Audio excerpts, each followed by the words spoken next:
ದಿನ ನಾವು ಕಲೀಲಿಕ್ಕೆ ಹೋಗುವಂಥ ಪತ್ರಿಕೆ ಪೌಲನು ತನ್ನ ಆತ್ಮಿಕ ಮಗನಾದಂಥ ತಿಮೋತಿಯನಿಗೆ ಬರೆದಂಥ 2ನೇ ಪತ್ರಿಕೆಯಿಂದ ನಾವು ಧ್ಯಾನಿಸ್ಲಿಕ್ಕಾಗಿ ನಾವು ಹೋಗೋರಾಗಿರ್ತೇವೆ. ನಾವು ಈ ದಿನದಲ್ಲಿ ನಾವು ಧ್ಯಾನಿಸ್ಲಿಕ್ಕೆ ಹೋಗುವಂಥ ವಚನ ಪತ್ರಿಕೆ ಅಪೊಸ್ತಲನಾದಂಥ ಪೌಲನು ತನ್ನ ಆತ್ಮಿಕ ಮಗನಾದಂಥ ತಿಮೋತಿಯನಿಗೆ ಬರೆಯುತ್ತಿರುವಂಥ 2ನೇ ಪತ್ರಿಕೆಯಿಂದ ನಾವು ಧ್ಯಾನಿಸ್ಲಿಕ್ಕಾಗಿ ನಾವು ಹೋಗೋರಾಗಿರ್ತೇವೆ. ನಾನು ಇದರ ವಿವರಣೆಯನ್ನು ಮುಂಚಿತವಾಗಿ ನಿಮಗೆ ನಾನು ತಿಳಿಸ್ಲಿಕ್ಕಾಗಿ ನಾನು ಇಷ್ಟಪಡುವವನಾಗಿರ್ತೇನೆ. ತಿಮೋತಿ ಎನ್ನುವಂಥ ಪದದ ಅರ್ಥವೇನೆಂದರೆ honouring god, honoured by god, ದೇವರನ್ನು ಸನ್ಮಾನಿಸುವವನು, ದೇವರಿಂದ ಸನ್ಮಾನಿಸಲ್ಪಟ್ಟವನು ಎನ್ನುವಂಥ ಅರ್ಥವನ್ನು ಸೂಚಿಸುವಂಥದ್ದು ತಿಮೋತಿ ಎಂಬುವಂಥ ಪದವಾಗಿರ್ತದೆ. ತಿಮೋತಿಯನ ಕುರಿತಾಗಿ ನಾವು ದೇವರ ವಾಕ್ಯದಲ್ಲಿ ನಾವು ಗಮನಿಸಿದಾಗ ತಿಮೋತಿಯನ್ನು ತಾನು ಲುಸ್ತ್ರಾ ಎನ್ನುವಂಥ ಪಟ್ಟಣಕ್ಕೆ ಸೇರಲ್ಪಟ್ಟಂಥ ಒಂದು ವ್ಯಕ್ತಿ ಎಂಬುದಾಗಿ ದೇವರ ವಾಕ್ಯ ನಮಗೆ ಪರಿಚಯ ಮಾಡಿಕೊಡುತ್ತದೆ. ಏಷ್ಯಾ ಮೈನರಲ್ಲಿರುವಂಥ ಲುಸ್ತ್ರಾ ಎಂದು ಕರೆಯಲ್ಪಡುವಂಥ ಪಟ್ಟಣಕ್ಕೆ ಸೇರಲ್ಪಟ್ಟವನು. ಈತನ ತಾಯಿ ಒಂದು ಯಹೂದ್ಯಳಾಗಿದ್ದಾಳೆ. ಈತನ ತಂದೆ ಒಂದು ಗ್ರೀಕಿನವನಾಗಿರುವುದನ್ನು ನಾವು ದೇವರ ವಾಕ್ಯದಲ್ಲಿ ನಾವು ಗಮನಿಸಲಿಕ್ಕೆ ಸಾಧ್ಯ. ತಿಮೋತಿ ಯಾವ ಸಮಯದಲ್ಲಿ ಪೌಲನನ್ನು ಭೇಟಿ ಮಾಡ್ತಾನೆ ಎಂಬುದನ್ನು ನಾವು ಸತ್ಯವೇದ ಗ್ರಂಥದಲ್ಲಿ ನಾವು ಗಮನಿಸಿ ನಾವು ನೋಡಿದಾಗ ಪೌಲನ 2ನೇ ಮಿಷನರಿ ಯಾತ್ರೆಯಲ್ಲಿ ಲುಸ್ತ್ರಾ ಎನ್ನುವಂಥ ಸ್ಥಳದಲ್ಲಿ ಅದ್ಭುತ ಮಾಡೋದ್ರ ಕುರಿತಾಗಿ ನಾವು ದೇವರ ವಾಕ್ಯದಲ್ಲಿ ನಾವು ಗಮನಿಸ್ತೇವೆ. ಹುಟ್ಟು ಕುಂಟನಾದಂಥ ವ್ಯಕ್ತಿಯನ್ನು ಯೇಸುವಿನ ನಾಮದಲ್ಲಿ ಪ್ರಾಪ್ತಿಸಿ ಆತನನ್ನು ಎದ್ದು ನಡೆದಾಡತಕ್ಕಂತೆ ಮಾಡುವಂಥ ಒಂದು ಅದ್ಭುತವನ್ನು ನಾವು ಸತ್ಯವೇದ ಗ್ರಂಥದಲ್ಲಿ ನಾವು ಗಮನಿಸ್ತೇವೆ. ಆ ಪಟ್ಟಣಕ್ಕೆ ಸೇರಲ್ಪಟ್ಟಂಥ ತಿಮೋತಿಯನು ಆತನ ಪೌಲನ 2ನೇ ಮಿಷನರಿ ಯಾತ್ರೆಯಲ್ಲಿ ಈತನು ಪೌಲನನ್ನು ಭೇಟಿ ಮಾಡುವವನಾಗಿರ್ತಾನೆ. ಆ ಸಮಯದಲ್ಲಿ ಪೌಲನು ತಾನು ಆ ಮಿಷನರಿ ಯಾತ್ರೆಯ ಸಮಯದಲ್ಲಿ ತಿಮೋತಿಯನು ತಾನು ಈ ಪೌಲನ ಒಂದು ಸೇವೆಯಲ್ಲಿ ಆತನು ಬಹಳವಾಗಿ ಆತನು ಆಕರ್ಷಿಸಲ್ಪಟ್ಟವನಾಗಿ ಕರ್ತನ ಸೇವೆ ಮಾಡಬೇಕು ಎನ್ನುವಂಥ ಹಂಬಲ ಆತನಲ್ಲಿ ಉಂಟಾದಂಥ ನಿಮಿತ್ತವಾಗಿ ಆ ಸಮಯದಲ್ಲಿ ಪೌಲನ ಸಂಗಡವಾಗಿ ಬೆರೀತಿರುವುದನ್ನು ನಾವು ಸತ್ಯವೇದ ಗ್ರಂಥದಲ್ಲಿ ನಾವು ಗಮನಿಸಲಿಕ್ಕೆ ಸಾಧ್ಯ. ಪೌಲನ ತಾನು ಈ ಪತ್ರಿಕೆಯನ್ನು ಯಾವ ಸಮಯದಲ್ಲಿ ಬರೆದನು ಎಂಬುದಾಗಿ ನಾವು ದೇವರ ವಾಕ್ಯದಲ್ಲಿ ನಾವು ಓದಿದಾಗ AD 67 ಅಂದರೆ ಪೌಲನು ತಾನು ಸಾಯುವುದಕ್ಕೆ ಇನ್ನೇನು ಕೆಲವೊಂದು ತಿಂಗಳುಗಳು ಇರಬೇಕಾದಂಥ ಸಮಯದಲ್ಲಿ, ವಾರಗಳು ಇರಬೇಕಾದಂಥ ಒಂದು ಸಮಯದಲ್ಲಿ ಪೌಲನು ತಾನು ತಿಮೋತಿಯನಿಗೆ ಬರೀತಿರುವಂಥ ಒಂದು ಪತ್ರಿಕೆ. ಅನೇಕರು ಹೇಳ್ತಾರೆ ಇದು ಪೌಲನು ಬರೆದಂಥ ಕಡೆಯ ಪತ್ರಿಕೆ ಎಂಬುದಾಗಿ ಅನೇಕರು ವಿವರಿಸಿ ಅವರು ಹೇಳುವುದುಂಟು. ಹೌದು, ಕಾರಣವೇನೆಂದರೆ ಈ 2 ತಿಮೋತಿಯನ್ನು ಬರೆದಂಥ ಪತ್ರಿಕೆಯಲ್ಲಿ ಪೌಲನು ತಾನು ತನ್ನ ಜೀವನದ ಕೊನೆಯ ಹಂತದ ಕುರಿತಾಗಿ ಮಾತನಾಡ್ತಿರುವಂಥ ಭಾಗಗಳನ್ನು ನಾವು ದೇವರ ವಾಕ್ಯದಲ್ಲಿ ನಾವು ಗಮನಿಸಲಿಕ್ಕೆ ಸಾಧ್ಯ. ದೇವರ ವಾಕ್ಯದಲ್ಲಿ ನಾವು ಈ 2 ತಿಮೋತಿಯನ ಪತ್ರಿಕೆಯಲ್ಲಿ 4 ಅಧ್ಯಾಯಗಳನ್ನು ನಾವು ಗಮನಿಸುವವರಾಗಿದ್ದೇವೆ. 4 ಅಧ್ಯಾಯಗಳು 83 ವಚನಗಳು ಒಳಗೊಂಡಂತ ಪತ್ರಿಕೆ ಈ ಪತ್ರಿಕೆ ಆಗಿರ್ತದೆ. ಪೌಲನು ತಾನು ಎಫೆಸೋಸ್ ಸಭೆಯ ಒಂದು ನಾಯಕತ್ವವನ್ನು, ಎಫೆಸೋಸ್ ಸಭೆಯ ಒಂದು ಬೋಧಕನ ಸ್ಥಾನವನ್ನು ಹೊತ್ತುಕೊಂಡ 4 ವರ್ಷಗಳ ಆದ ಮೇಲೆ, ದೀರ್ಘಕಾಲದ 4 ವರ್ಷಗಳ ಆದ ಮೇಲೆ ಈ ಪತ್ರಿಕೆಯನ್ನು ಪೌಲನು ತಾನು ತಿಮೋತಿಯನಿಗೆ ಆತನು ಬರೀತಾ ಇದ್ದಾನೆ. ಸತ್ಯವೇದ ಗ್ರಂಥದಲ್ಲಿ ತಿಮೋತಿಯನ ಕುರಿತಾಗಿ ಪೌಲನು ತಾನು ತನ್ನ ಆತ್ಮಿಕ ಮಗನೆಂಬುದಾಗಿ, 2ನೇದಾಗಿ ನಂಬಿಕೆ ಕುಮಾರನು ಎಂಬುದಾಗಿ, 3ನೇದಾಗಿ ಜೊತೆ ಕೆಲಸದವನಾಗಿ, 4ನೇದಾಗಿ ನನ್ನ ಜೊತೆ ಸೆರೆಯ ವಾಸಿ ಎಂಬುದಾಗಿ ತಾನು ತಿಳಿಸ್ತಾನೆ. ಇಬ್ರಿಯರ್ ಬರೆದ ಪತ್ರಿಕೆ 13ನೇ ಅಧ್ಯಾಯದ 23ನೇ ವಚನದಲ್ಲಿ ನಾವು ಗಮನಿಸಿದಾಗ ತಿಮೋತಿಯು ಸಹ ಪೌಲನ ಸಂಗಡವಾಗಿ ರೋಮನ್ ಸರ್ಕಾರದ ಆ ಕಾರಾಗೃಹದಿಂದ ಆತನು ಬಿಡುಗಡೆ ಆಗುತ್ತಿರುವುದನ್ನು ಇಬ್ರಿಯ ಪತ್ರಿಕೆ 13:23ರಲ್ಲೂ ಸಹ ನಾವು ಗಮನಿಸುವವರಾಗಿರ್ತೇವೆ. ತಿಮೋತಿಯನ್ನು ತಾನು ಪೌಲನಿಗೆ ತನ್ನ ಜೀವನದಲ್ಲಿ ತಾನು ವಿಶೇಷವಾದಂಥ ಸ್ಥಾನವನ್ನು ಹೊತ್ತುಕೊಂಡಂಥ ಒಂದು ನಂಬಿಕೆ ಕುಮಾರನಾಗಿದ್ದನು ತಿಮೋತಿ. ಸತ್ಯವೇದ ಗ್ರಂಥದಲ್ಲಿ ಈ 2 ತಿಮೋತಿ ಎನ್ನುವಂಥದ್ದು ಪೌಲನು ತಾನು ಸೇವೆಯ ಕುರಿತಾಗಿ, ತಿಮೋತಿಯನ ಜೀವಿತದಲ್ಲಿ ಇರಬೇಕಾದಂಥ ಗುರಿಯ ಕುರಿತಾಗಿ, ಆತನ ಜೀವನದಲ್ಲಿ ಕ್ಯಾರೆಕ್ಟರ್ ಫಾರ್ಮೇಷನ್ ಕುರಿತಾಗಿ, ಸ್ವಭಾವದ ರೂಪೀಕರಣದ ಕುರಿತಾಗಿ, ನಂತರವಾಗಿ ವ್ಯಕ್ತಿಗತವಾಗಿ ತಾನು ಕೈಗೊಂಡು ಅನುಸರಿಸಬೇಕಾದಂಥ ಸಂಗತಿಗಳ ಕುರಿತಾಗಿ ತಿಮೋತಿಯನಿಗೆ ವ್ಯಕ್ತಿಗತವಾಗಿ ಆತನು ಬರೆಯುತ್ತಿರುವಂತ ಒಂದು ಪತ್ರಿಕೆಯನ್ನ ಪತ್ರಿಕೆಯಾಗಿ ನಾವು ಇದನ್ನು ಗಮನಿಸಲಿಕ್ಕೆ ಸಾಧ್ಯ.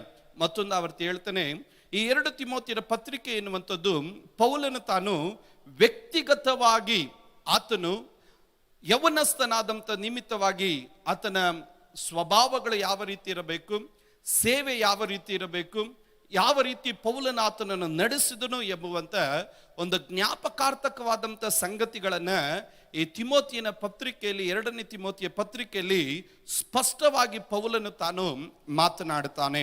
ಸತ್ಯವೇದ ಗ್ರಂಥದಲ್ಲಿ ನಾವು ಈ ಪತ್ರಿಕೆ ಕುರಿತಾಗಿ ನಾವು ಗಮನಿಸಿದಾಗ ಪೌಲನು ತಾನು 2 ತಿಮೋತಿಯ 4:13 ನಾವು ಗಮನಿಸಿದಾಗ ಪೌಲನ ಕೊನೆಯ ಪತ್ರಿಕೆ ಎಂಬುದಾಗಿ ಹೇಗೆ ಎಂದು ನಾವು ಗಮನಿಸಲಿಕ್ಕೆ ಸಾಧ್ಯ.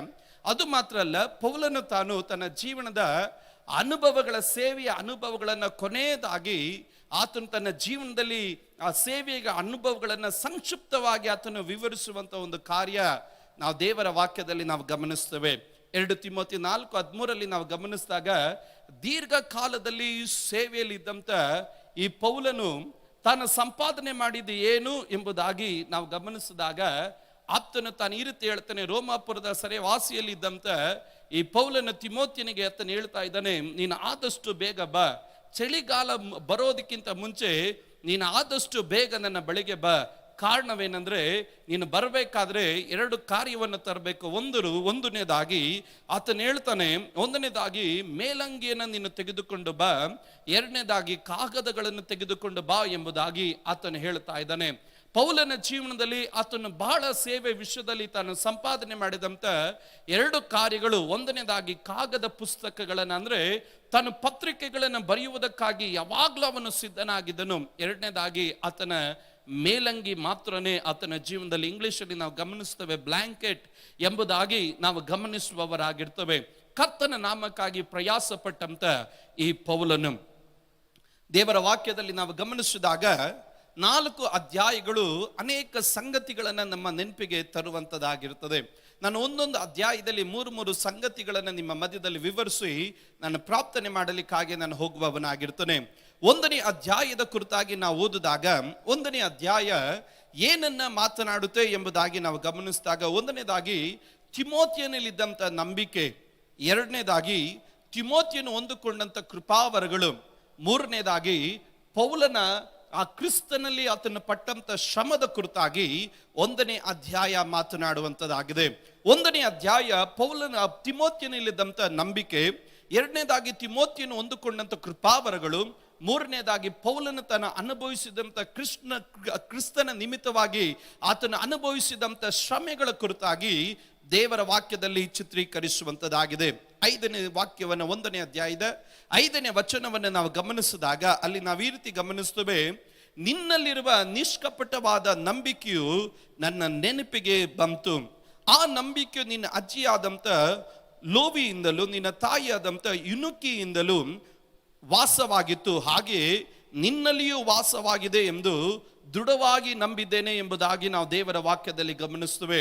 ಈ ತಿಮೋತಿಯನಲ್ಲಿದ್ದಂಥ ನಂಬಿಕೆ ಅನ್ನೋದು ಸಾಧಾರಣವಾದಂಥ ನಂಬಿಕೆ ಆಗಿರಲಿಲ್ಲ, ಅದು ನಿಷ್ಕಪಟವಾದಂಥ ಒಂದು ನಂಬಿಕೆ ಆಗಿತ್ತು. ಆ ನಂಬಿಕೆ ಒಳಗಡೆ ಯಾವ ಕಲಬೆರಿಕೆ ಇರಲಿಲ್ಲ, ಆ ನಂಬಿಕೆಯಲ್ಲಿ ಯಾವ ಸ್ವಾರ್ಥ ಇರಲಿಲ್ಲ, ಆ ನಂಬಿಕೆಯಲ್ಲಿ ಯಾವ ಅಶುದ್ಧ ಇರಲಿಲ್ಲ. ಆ ನಂಬಿಕೆ ಅನ್ನೋದು ನಿಷ್ಕಪಟವಾದಂಥ ನಂಬಿಕೆ. ಆ ನಂಬಿಕೆ ಯಾರಿಂದ ಅದು ಹಾದು ಬಂದಿತು ಎಂಬುದಾಗಿ ಗಮನಿಸಿದಾಗ ನಾವು ದೇವರ ವಾಕ್ಯದಲ್ಲಿ ಗಮನಿಸ್ತೇವೆ, ಆತನ ಅಜ್ಜಿಯಿಂದ ಆತನ ತಾಯಿಗೆ, ಆತನ ತಾಯಿಯಿಂದ ಇಗೋ ತಿಮೋತಿಯನಲ್ಲೂ ವಾಸ ಮಾಡುತ್ತಾ ಇದೆ ಎಂಬುದಾಗಿ ನಾವು ದೇವರ ವಾಕ್ಯದಲ್ಲಿ ನಾವು ಗಮನಿಸ್ತೇವೆ. ದೇವರ ಮಕ್ಕಳೇ, ನಾವು ಪ್ರತಿಯೊಬ್ಬರು ನಾವು ಏನು ಹೊತ್ತು ಸಾಗುತ್ತೇವೋ ಅದೇ ನಮ್ಮ ಸಂತತಿಗಳಿಗೆ ನಾವು ಕೊಡುವವರಾಗಿರ್ತೇವೆ ಎಂಬುದನ್ನ ನಾವು ಎಂದಿಗೂ ನಾವು ಮರೆಯಂಗಿಲ್ಲ. ಸತ್ಯವೇದ ಗ್ರಂಥದಲ್ಲಿ ದೇವರ ಆಜ್ಞೆಗಳಲ್ಲಿ ನಾವು ಗಮನಿಸಿದಾಗ ದೇವರು ತಾನು ಹೇಳ್ತಾನೆ, ನೀವು ನನ್ನನ್ನು ಪ್ರೀತಿಸಿ ನನ್ನ ಆಜ್ಞೆಗಳನ್ನು ನೀವು ಕೈಗೊಂಡು ನಡೆಯುವುದಾದರೆ ನಿಮ್ಮ 1000 ತಲೆಮಾರುಗಳನ್ನ ನಾನು ಆಶೀರ್ವಾದ ಮಾಡ್ತಾನೆ. ಧರ್ಮೋಪದೇಶ ಕಂಡ 6ನೇ ಅಧ್ಯಾಯದಲ್ಲಿ ನಾವು ಗಮನಿಸಿದಾಗ ದೇವರು ತಾನು ಮೊದಲು ತನ್ನ ಜನರಿಗೆ ಹೇಳ್ತಾ ಇದ್ದಾನೆ, ನೀವು ನಿಮ್ಮ ದೇವರಾದ ಯೆಹೋವನನ್ನ ಪೂರ್ಣ ಹೃದಯದಿಂದಲೂ ಪೂರ್ಣ ಪ್ರಾಣದಿಂದಲೂ ಪೂರ್ಣ ಶಕ್ತಿಯಿಂದಲೂ ನೀವು ಪ್ರೀತಿಸಬೇಕು, ಆರಾಧಿಸಬೇಕು ಅಂತ ಹೇಳಿದ ನಂತರ ಮುಂದಿನ ವಚನದಲ್ಲಿ ಬರ್ಬೇಕಾದ್ರೆ ದೇವರು ಹೇಳ್ತಾನೆ, ಅದನ್ನ ನಿಮ್ಮ ಮಕ್ಕಳಿಗೂ ಸಹ ನೀವು ಅಭ್ಯಾಸ ಮಾಡಿರಿ ಎಂಬುದಾಗಿ ದೇವರು ತಾನು ತನ್ನ ಜನರಿಗೆ ಆತನ ಉಪದೇಶ ಮಾಡ್ತಾ ಇದ್ದಾನೆ. ಇವತ್ತು ಪ್ರತಿಯೊಂದು ಆತ್ಮಿಕರನ್ನ ಮರೆತು ಹೋಗಬಾರದು. ನಾವು ಏನು ಹೊತ್ತು ಸಾಕ್ತಾ ಇದೀವೋ ಅದೇ ನಮ್ಮ ಸಂತತಿಗಳಿಗೆ ನಾವು ಹಸ್ತಾಂತರ ಮಾಡ್ತಾ ಇದ್ದೇವೆ. ತಿಮೋತಿಯನೇ ಅಜ್ಜಿಯಲ್ಲಿದ್ದಂಥದ್ದು ನಿಷ್ಕಪಟವಾದ ನಂಬಿಕೆ. ಆ ನಂಬಿಕೆ ಯಾರಲ್ಲಿ ಬಂತು? ಆಕೆ ಮಗಳಲ್ಲಿ ಬಂತು. ಆ ನಂಬಿಕೆ ಯಾರಲ್ಲಿ ಮುಂದುವರಿತು? ಆಕೆಯ ಮೊಮ್ಮಗನಲ್ಲೂ ಸಹ ಅದೇ ನಂಬಿಕೆ ಬೆಳೀತಾ ಇರುವುದನ್ನು ನಾವು ಗಮನಿಸಲಿಕ್ಕೆ ಸಾಧ್ಯ. ಇವತ್ತು ನನ್ನನ್ನು ಕೇಳ್ತಿರೋ ದೇವರ ಮಕ್ಕಳೇ, ನಾವು ಪರಿಶುದ್ಧತೆಯನ್ನು ಹೊಂದಿಕೊಂಡ್ರೆ ನಮ್ಮ ಮಕ್ಕಳಲ್ಲೂ ಆ ಪರಿಶುದ್ಧತೆ ಹರಿಯುತ್ತೆ. ನಾವು ಪ್ರಾರ್ಥನೆಯನ್ನು ಹೊಂದಿಕೊಂಡ್ರೆ ನಮ್ಮ ಮಕ್ಕಳಲ್ಲೂ ಆ ಪ್ರಾರ್ಥನೆ ಹರಿಯುತ್ತದೆ. ನಾವು ನಿಷ್ಕಪಟವಾದ ನಂಬಿಕೆಯನ್ನು ಸಂಪಾದನೆ ಮಾಡಿ ನಾವು ಮುಂದಕ್ಕೆ ಸಾಗುವುದಾದ್ರೆ ನಿಶ್ಚಯವಾಗಿ ನಮ್ಮ ಮಕ್ಕಳ ಜೀವನದಲ್ಲೂ ಅದೇ ಸಂಗತಿ ಹರಿಯುವಂಥದ್ದು ಎಂಬುದನ್ನು ನಾವು ಎಂದಿಗೂ ಅಲ್ಲೇ ಗೆಳಲಿಕ್ಕೆ ಸಾಧ್ಯ ಇಲ್ಲ. ಅದರಿಂದಲೇ ದೇವರ ವಾಕ್ಯದಲ್ಲಿ ಗಮನಿಸ್ತೇವೆ. 6ನೇ ವಾಕ್ಯದಲ್ಲಿ ಪೌಲನು ತಾನು ಹೇಳ್ತಾನೆ, ಆದ ಕಾರಣ ನಿನ್ನ ಮೇಲೆ, ನಿನ್ನ ತಲೆಯ ಮೇಲೆ ಹಸ್ತವನ್ನು ಇಟ್ಟಿದ್ದರ ಮೂಲಕ ನಿನಗೆ ದೊರಕಿದ ದೇವರ ಕೃಪಾವರಗಳು ಪ್ರಜ್ವಲಿಸುವಂತೆ ಮಾಡಬೇಕೆಂದು ನಿನಗೆ ಜ್ಞಾಪಕ ಕೊಡುತ್ತೇನೆ. ಕಾರಣವೇನು? ದೇವರು ನಮಗೆ ಕೊಟ್ಟಿರುವಂತ ಆತ್ಮವು ಬಲ ಶಿಕ್ಷಣಗಳ ಆತ್ಮ ಹೊರತು ಏಡಿತನದ ಆತ್ಮವಲ್ಲ ಎಂಬುದಾಗಿ ನಾವು ದೇವರ ವಾಕ್ಯದಲ್ಲಿ ಗಮನಿಸ್ತೇವೆ. ಪೌಲನು ತಾನು ಜ್ಞಾಪಕ ಕೊಡ್ತಾ ಇದ್ದಾನೆ, ನಿನ್ನ ತಲೆಯ ಮೇಲೆ ಹಸ್ತಗಳನ್ನಿಟ್ಟು ಒಂದು ಕೃಪಾವರಗಳನ್ನು ನಿನಗೆ ಹಸ್ತಾಂತರಿಸಿದ್ದಾರೆ. ನೀನು ಏನ್ ಮಾಡಬೇಕು? ಅದನ್ನು ನೀನು ಅಡಗಿಸಿಕೊಂಡು ಇರಬಾರದು, ಅದನ್ನು ನೀನು ಪ್ರಜ್ವಲಿಸುವವನಾಗಿರಬೇಕು ಎಂಬುದಾಗಿ ದೇವರ ವಾಕ್ಯದಲ್ಲಿ ಆತನು ಪ್ರಬೋಧಿಸ್ತಾ ಇದ್ದಾನೆ. ಈ ಬೈಬಲ್ ಸ್ಟಡಿಯ ಮುಖಾಂತರವಾಗಿ ಪ್ರತಿಯೊಬ್ಬರಿಗೂ ಈ ದಿನದಲ್ಲಿ ನನಗೆ ನೆನಪು ಕೊಡ್ತಾ ಇದ್ದೇನೆ, ನೀವು ಕರ್ತನ ಸೇವೆಗಾಗಿ ನಿಮ್ಮ ಮೇಲೆ ದೇವದಾಸರುಗಳು ಹಸ್ತವನ್ನಿಟ್ಟು ಹಸ್ತಾರ್ಪಣೆ ಮುಖಾಂತರವಾಗಿ ನಿಮ್ಮ ಒಳಗಡೆ ಇಟ್ಟಂತ ಕೃಪಾವರಗಳನ್ನ ಅನುಕೂಲವಾದ ಕಾಲದಲ್ಲಾಗಲಿ ಅನಾನುಕೂಲವಾದ ಕಾಲದಲ್ಲಾಗಲಿ ಎಲ್ಲಾ ಕಾಲದಲ್ಲೂ ನೀವು ಪ್ರಜ್ವಲಿಸುವವರಾಗಿರಬೇಕು. ಕಾರಣ ನಿಮ್ಮ ಒಳಗಡೆ ಕೊಡಲ್ಪಟ್ಟಂತ ಆತನು ಹೇಡಿತನದ ಆತ್ಮನಲ್ಲ. ನಿಮ್ಮ ಒಳಗಡೆ ಕೊಡಲ್ಪಟ್ಟ ಆತನು ಬಲ ಮತ್ತು ಶಿಕ್ಷಣ ಮತ್ತು ಧೈರ್ಯದ ಆತ್ಮನಾಗಿದ್ದಾನೆ ಹೊರತು ಏಡಿತನದ ಆತ್ಮನಲ್ಲ. ನಿಮ್ಮ ಒಳಗಡೆ ಇರುವಂತ ಅಭಿಷೇಕ, ನಿಮ್ಮ ಒಳಗಡೆ ಇರುವಂತ ಕೃಪಾವರ, ನಿಮ್ಮ ಒಳಗಡೆ ಇರುವಂತ ಸೇವೆ ಅದು ನಿನ್ನನ್ನು ಅಡಗಿಸುವಂಥದ್ದಲ್ಲ, ಅದು ನಿನ್ನನ್ನು ಪ್ರಜ್ವಲಿಸತಕ್ಕಂತೆ ಮಾಡುವಂಥದ್ದು. ಹಾಗಾದ್ರೆ ಈ ಕಾಲಘಟ್ಟದಲ್ಲೂ ಸಹ ದೇವರ ಮಕ್ಕಳು ನಮ್ಮ ಒಳಗಡೆ ದೇವರು ಕೊಟ್ಟಂತ ಕೃಪಾವರಗಳು ಎಂಥದ್ದು ಎಂಬುದನ್ನು ನಾವು ತಿಳಿದುಕೊಂಡು ದೇವದಾಸರುಗಳು ನಮ್ಮ ಮೇಲೆ ಹಸ್ತಾರ್ಪಣೆ ಮುಖಾಂತರವಾಗಿ ಕೊಡಲ್ಪಟ್ಟಂತ ಕೃಪಾವರಗಳು ಎಂಥದ್ದು ಎನ್ನುವುದನ್ನ ನಾವು ತಿಳಿದುಕೊಂಡವರಾಗಿ ದೇವರ ಆತ್ಮನಿಗೆ ನಮ್ಮ ಜೀವಿತಗಳಲ್ಲಿ ನಾವು ಸ್ಥಳವನ್ನ ಮಾಡಿಕೊಡುವುದಾದರೆ ನಾನು ಹೇಳ್ತೇನೆ, ನಿಮ್ಮ ಮೇಲೆ ದೇವರು ಕೊಟ್ಟಂತ ಅಭಿಷೇಕ, ನಿಮ್ಮ ಮೇಲೆ ದೇವರು ಕೊಟ್ಟಂತ ಕೃಪಾವರಗಳನ್ನ ನೀವು ಪ್ರಜ್ವಲಿಸಲಿಕ್ಕೆ ಸಾಧ್ಯ. ಅದನ್ನೇ ಪೌಲನು ಸಹ ಆತನು ನೆನಪು ಮಾಡ್ತಾ ಇದ್ದಾನೆ, ನೀನು ತಾಲಂತನ ಅಭಿಷೇಕವನ್ನ ಊತಿಡುವವನಾಗಿರಬಾರದು, ನೀನು ಪ್ರಜ್ವಲಿಸುವವನಾಗಿರಬೇಕು. ಅನೇಕರು ಅಭಿಷೇಕವನ್ನು ಹೊಂದಿಕೊಳ್ತಾರೆ, ಅನೇಕರು ಕೃಪಾವರಗಳನ್ನು ಹೊಂದಿಕೊಳ್ತಾರೆ, ಆದ್ರೆ ಅನೇಕರು ಊತಿಡು ಬಿಡ್ತಾರೆ. ಕಾರಣವೇನೆಂದ್ರೆ ಅವರ ಜೀವನದಲ್ಲಿ ಇರುವಂತ ಭಯ, ಅವರ ಜೀವನದಲ್ಲಿ ಇರುವಂತ ಒಂದು ಆತಂಕ. ಅಯ್ಯೋ, ನನ್ನನ್ನು ಯಾರು ಅಂಗೀಕರಿಸ್ತಾರೆ, ನನ್ನನ್ನು ಯಾರು ಅವರು ಹಲ್ಲು ಅಂಗೀಕರಿಸ್ತಾರೆ, ನನ್ನನ್ನು ಯಾರು ಗೌರವಿಸ್ತಾರೆ. ನಾನು ಹೇಳ್ತೇನೆ, ದೇವರು ನಿನ್ನ ಒಳಗಡೆ ಕೊಟ್ಟಿರುವಂತ ಆತ್ಮನೇ ನಿನ್ನನ್ನು ಪ್ರಜ್ವಲಿಸತಕ್ಕಂತೆ ಮಾಡೋದು. ಆ ಆತ್ಮನಿಗಾಗಿ ನೀನು ಏನ್ ಮಾಡಬೇಕು? ಸ್ಥಳವನ್ನ ತೆರೆದು ಕೊಡುವವನಾಗಿರಬೇಕು. ಅದರಿಂದಲೇ ಪೌಲನು ತಾನು ಸ್ಪಷ್ಟವಾಗಿ ಹೇಳ್ತಾ ಇದ್ದಾನೆ, ನೀನು ಪ್ರಜ್ವಲಿಸುವವನಾಗಿರಬೇಕು. ಎರಡನೇದಾಗಿ 1ನೇ ಅಧ್ಯಾಯದಲ್ಲಿ ನಾವು ಗಮನಿಸಲಿಕ್ಕೆ ಸಾಧ್ಯ, ಆತನು ಹೇಳ್ತಾ ಇದ್ದಾನೆ, ಆ ಪೌಲನು ಪಟ್ಟಂತ ಸುವಾರ್ತೆಯ ನಿಮಿತ್ತವಾಗಿ ಪೌಲನು ಪಟ್ಟಂತ ಪ್ರಯಾಸ, ಅವನ ನಂಬಿಕೆ ಕುರಿತಾಗಿ ಆತನು ಮಾತನಾಡ್ತಾನೆ. ನೋಡಿ 11ನೇ ವಾಕ್ಯದಲ್ಲಿ ಹೇಳ್ತಾನೆ, ಆ ಸುವಾರ್ತೆಯ ಅಭಿವೃದ್ಧಿಗೋಸ್ಕರ ನಾನು ಸಾರುವವನಾಗಿ ಅಪೋಸ್ತಲನಾಗಿಯೂ ಉಪದೇಶಕನಾಗಿಯೂ ನೇಮಿಸಲ್ಪಟ್ಟೆನು. ಇದರ ನಿಮಿತ್ತದಿಂದಲೇ ನಾನು ಶ್ರಮೆಗಳನ್ನು ಅನುಭವಿಸುತ್ತಾ ಇದ್ದೇನೆ. ಆದರೂ ನಾನು ನಾಚಿಕೆ ಪಡುವವನಲ್ಲ, ನಾನು ನಾಚಿಕೆ ಪಡುವುದಿಲ್ಲ. ಪದಕ್ಕಾಗಿ ನಾನು ದೇವರಿಗೆ ಸ್ತೋತ್ರ ಹೇಳ್ತಾನೆ. ಅವನ ಕರೆಯನ್ನ ಆತನು ಹೇಳ್ತಾ ಇದ್ದಾನೆ, ನನ್ನನ್ನು ದೇವರೊಂದು ಅಪೋಸ್ತಲನಾಗಿ ದೇವರು ಆರಿಸ್ಕೊಂಡಿದ್ದಾನೆ, ನನ್ನನ್ನು ದೇವರೊಂದು ಟೀಚರ್ ಆಗಿ ಉಪದೇಶಕನಾಗಿ ದೇವರು ನನ್ನನ್ನು ಆರಿಸ್ಕೊಂಡಿದ್ದಾನೆ. ನನ್ನ ಮೇಲೆ ಒಂದು ಕರೆ ಇರೋದ್ರಿಂದ ನನ್ನ ಒಂದು ಉದ್ದೇಶ, ನನ್ನ ಒಂದು ಟಾಸ್ಕ್ ಏನಂದ್ರೆ ಈ ಸುವಾರ್ತೆ ಅಭಿವೃದ್ಧಿ ಆಗಬೇಕು, ಈ ಸುವಾರ್ತೆ ಲೋಕದ ಕಟ್ಟ ಕಡೆಯವರೆಗೂ ಸಾರಲ್ಪಡಬೇಕು. ಅದಕ್ಕೋಸ್ಕರವಾಗಿ ನಾನು ಏನ್ ಪಡ್ತಾ ಇದ್ದೀನಿ, ಇದರ ನಿಮಿತ್ತದಿಂದಲೇ ಐ ಆಮ್ ಅಪಾಯಿಂಟೆಡ್. ಇದರ ನಿಮಿತ್ತದಿಂದಲೇ ನನ್ನ ಶ್ರಮೆಯನ್ನ ನಾನು ಅನುಭವಿಸ್ತಾ ಇದ್ದೇನೆ. ನನ್ನ ಶ್ರಮೆಯನ್ನು ನಾನು ಅನುಭವಿಸೋದ್ರಿಂದ ನಾನು ಎಂದಿಗೂ ನಾನು ನಾಚಿಕೆ ಪಡೋದಿಲ್ಲ. ಇವತ್ತು ದೇವರ ಮಕ್ಕಳೇ, ಸುವಾರ್ತೆಯ ನಿಮಿತ್ತವಾಗಿ, ದೇವರ ಕರೆಯ ನಿಮಿತ್ತವಾಗಿ ಶ್ರಮೆ ಬಂತು ಅಂತ ಹೇಳಿ ನಾವು ಎಂದಿಗೂ ನಾಚಿಕೆ ಪಡಬಾರದು. ಅಯ್ಯೋ, ಈ ಸೇವೆಗೋಸ್ಕರವಾಗಿ ನಾನು ಬಂದು ಬಿಟ್ನಲ್ಲ, ಈ ಸೇವೆ ಮಾಡ್ತಾ ಇದ್ದೀನಲ್ಲ, ಶ್ರಮೆಗಳೇ ಇದೆ ಎಂಬುದನ್ನ ನಾವು ಎಂದಿಗೂ ಭಾರ ಪಡಲಿಕ್ಕೆ ಹೋಗಬಾರದು. ಕಾರಣ, ಪೌಲನ ಅನುಭವಕ್ಕಾಗಿ ನಾನು ಸ್ತೋತ್ರ ಹೇಳ್ತೇನೆ. ಆತನು ಹೇಳ್ತಾನೆ, ನನಗೆ ಮೇಲೆ ಒಂದು ಟಾಸ್ಕ್ ಇದೆ, ನನ್ನ ಮೇಲೆ ಒಂದು ಉದ್ದೇಶ ಇದೆ, ಸುವಾರ್ತೆಯ ಅಭಿವೃದ್ಧಿ ಆಗಬೇಕು. ಇದಕ್ಕೋಸ್ಕರವಾಗಿ ನಾನು ಏನ್ ಮಾಡ್ತಾ ಇದ್ದೀನಿ, ಶ್ರಮೆಗಳನ್ನು ನಾನು ಅನುಭವಿಸ್ತಾ ಇದ್ದೀನಿ. ನನ್ನ ಶ್ರಮೆಯನ್ನು ನಾನು ಅನುಭವಿಸ್ತಾ ಇದ್ರು ನಾನು ಏನ್ ಪಡೋದಿಲ್ಲ, ನಾಚಿಕೆ ಪಡೋದಿಲ್ಲ ಎಂಬುದಾಗಿ ಸ್ಪಷ್ಟವಾಗಿ ಆತನು ಹೇಳ್ತಾ ಇದ್ದಾನೆ. ಮುಂದೆ ದೇವರ ವಾಕ್ಯದಲ್ಲಿ ಅವನ ನಂಬಿಕೆಯನ್ನ ಕನ್ಫರ್ಸ್ ಮಾಡ್ತಾ ಇದ್ದಾನೆ. ನೋಡ್ರಿ, ನಾನು ನಂಬಿರುವ ಆತನನ್ನ ಬಲ್ಲೆನು, ಆತನು ನನ್ನ ವಶದಲ್ಲಿ ಇಟ್ಟಿರುವುದನ್ನು ಆತನು ಆ ದಿನಕ್ಕಾಗಿ ಕಾಪಾಡುವುದಕ್ಕೆ ಶಕ್ತನಾಗಿದ್ದಾನೆಂದು ದೃಢವಾಗಿ ನಂಬಿದ್ದೇನೆ. ನೀವು ಕ್ರಿಸ್ತ ಯೇಸುವಿನಲ್ಲಿ ನಂಬಿಕೆಯು ಪ್ರೀತಿಯು ಉಳ್ಳವನಾಗಿ ನನ್ನಿಂದ ಕೇಳಿದ ಸ್ವಸ್ಥ ಬೋಧನೆ ವಾಕ್ಯಗಳನ್ನು ಮಾದರಿ ಮಾಡಿಕೊಂಡು ನೀನು ಅನುಸರಿಸು. ನಿನ್ನ ವಶಕ್ಕೆ ಕೊಡಲ್ಪಟ್ಟಿರುವುದನ್ನು ಶ್ರೇಷ್ಠವೆಂದು ತಿಳಿದು ನಮ್ಮಲ್ಲಿ ವಾಸವಾಗಿರುವ ಪವಿತ್ರಾತ್ಮನ ಮೂಲಕ ನೀನು ಕಾಪಾಡು ಎಂಬುದಾಗಿ ಆ ಪದಕ್ಕಾಗಿ ನಾನು ದೇವರಿಗೆ ಸ್ತೋತ್ರ ಮಾಡ್ತಾನೆ. ದೇವರ ವಾಕ್ಯ ಸ್ಪಷ್ಟವಾಗಿ ಹೇಳ್ತದೆ, ನಿನ್ನಲ್ಲಿ ದೇವರು ಕೊಟ್ಟಿರೋದು ಶ್ರೇಷ್ಠವಾದುದು ಎಂದು ತಿಳಿದುಕೋ ಎಂಬುದಾಗಿ. ಅದನ್ನ ಪವಿತ್ರಾತ್ಮನಲ್ಲಿ ನೀನು ಕಾಪಾಡು. ಹೌದು ದೇವರ ಮಕ್ಕಳೇ, ದೇವರು ನಿಮಗೆ ಏನು ಕೊಟ್ಟಿದ್ದಾನೋ ಅದು ಶ್ರೇಷ್ಠವಾದುದು. ಕೃಪಾವರಗಳಾಗಿರಬಹುದು, ಪ್ರಾರ್ಥನೆಯ ವರವಾಗಿರಬಹುದು, ಪ್ರಸಂಗ ಮಾಡುವ ವರವಾಗಿರಬಹುದು, ಆಲಯದಲ್ಲಿ ನೀವು ಬಂದು ನಿಮ್ಮ ಜೀವನದಲ್ಲಿ ಏನೋ ಒಂದು ಸೇವೆಯನ್ನು ದೇವರು ಕೊಟ್ಟಿರಬಹುದು. ನಾನು ಹೇಳ್ತೇನೆ, ಅದನ್ನ ಅಲ್ಪ ಎಂದು ಯಾವತ್ತು ಪರಿಗಣಿಸಲಿಕ್ಕಾಗಿ ಹೋಗಬೇಡ್ರಿ. ಅದು ಶ್ರೇಷ್ಠವಾದದ್ದು ಎಂದು ನೀವು ಪರಿಗಣಿಸುತ್ತಾ ನಿಮಗುಳ್ಳದನ್ನ ಪವಿತ್ರಾತ್ಮನಲ್ಲಿ ನೀವು ಕಾಪಾಡಿಕೊಳ್ಳ್ರಿ. ಆದ್ರಿಂದ ಪೌಲನ್ ಹೇಳ್ತಾನೆ, ಇಷ್ಟು ಶ್ರಮೆ ಪಟ್ಟರೆ ನಾನು ನಾಚಿಕೆ ಪಡೋದಿಲ್ಲ. ಏನಕ್ಕೆ ಪಡೋದಿಲ್ಲ? ನಾನು ನಂಬಿರುವ ಆತನನ್ನ ಬಲ್ಲೆನು, ಆತನು ನನಗೆ ವಶಕ್ಕೆ ಕೊಡಲ್ಪಟ್ಟಿರೋದನ್ನ ಆತನ ಬರೋಣದವರೆಗೂ ಆತನ ಕಾಪಾಡೋದಕ್ಕೆ ಶಕ್ತನು. ಇವತ್ತು ನಾನು ಒಂದು ಕಾರ್ಯ ಹೇಳ್ತೇನೆ, ನಿನಗೆ ಕೊಟ್ಟಿರೋದು ದೇವರ ದೃಷ್ಟಿಯಲ್ಲಿ ಸಾಧಾರಣವಾದದಲ್ಲ. ನಿಮಗೆ ದೇವರು ಕೊಟ್ಟಿರೋದು ದೇವರ ದೃಷ್ಟಿಯಲ್ಲಿ ಅತಿ ಶ್ರೇಷ್ಠವಾದದ್ದು. ಇವತ್ತು ದೇವರ ಮಕ್ಕಳೇ, ನನಗೆ ಸ್ವಲ್ಪನೇ ಕೊಟ್ಟಿದ್ದಾನೆ, ನಾನು ಮಾಡ್ತಾ ಇರೋದು ಚಿಕ್ಕದೇ ಎಂದು ಯಾವತ್ತು ಭಾವಿಸ್ಲಿಕ್ಕಾಗಿ ಹೋಗ್ಬೇಡ್ರಿ. ಒಂದು ಪಕ್ಷ ಆತ್ಮಗಳಿಗಾಗಿ ಪ್ರಾಪ್ತಿಸೋದಾಗಿರ್ಬೋದು, ಉಪವಾಸ ಮಾಡೋದಾಗಿರ್ಬೋದು, ಸುವಾರ್ತೆ ಸಾರೋದಾಗಿರ್ಬೋದು. ಏನಕ್ಕೆ? ಒಂದು ಪಕ್ಷ ಸಭೆಯಲ್ಲಿ ನೀವು ಕಸ ಗುಡಿಸೋರಾಗಿರ್ಬೋದು, ಇಲ್ಲದಿದ್ರೆ ಮತ್ತೊಬ್ಬರಿಗೆ ಸುವಾರ್ತೆ ಹೇಳಿ ಸಭೆಗೆ ಕರೆ ತರೋದಾಗಿರ್ಬೋದು. ನೀವು ದೊಡ್ಡ ಹೆಸರು ನಿಮ್ಮ ಜೀವನದಲ್ಲಿ ಇಲ್ಲದಿರ್ಬೋದು, ಆದ್ರೆ ನೀವು ಮಾಡ್ತಿರುವಂತ ಸೇವೆ ಅದು ದೇವರ ದೃಷ್ಟಿಯಲ್ಲಿ ಶ್ರೇಷ್ಠವಾದದ್ದು. ಅಯ್ಯೋ, ನಾನು ಇದ್ರಲ್ಲೇ ಮಾಡ್ತಾ ಇದ್ದೀನಿ ಎಂದು ನೀನು ಯಾವತ್ತು ನಿರಾಶೆಗೊಳ್ಳಬೇಡ. ಪವಿತ್ರಾತ್ಮನಲ್ಲಿ ಅದನ್ನು ಕಾಪಾಡು. ಪವಿತ್ರಾತ್ಮನಲ್ಲಿ ನೀನು ಕಾಪಾಡು. ಪವಿತ್ರಾತ್ಮನಲ್ಲಿ ನೀನು ಕಾಪಾಡೋದಕ್ಕಾಗಿ ಪ್ರಾರಂಭಿಸಿದಾಗ ದೇವರು ನಿನಗೆ ಕೊಟ್ಟಂತ ಸೇವೆಯನ್ನ ಪವಿತ್ರಾತ್ಮನೇ ಆತನು ಪ್ರಜ್ವಲಿಸ್ತಾನೆ.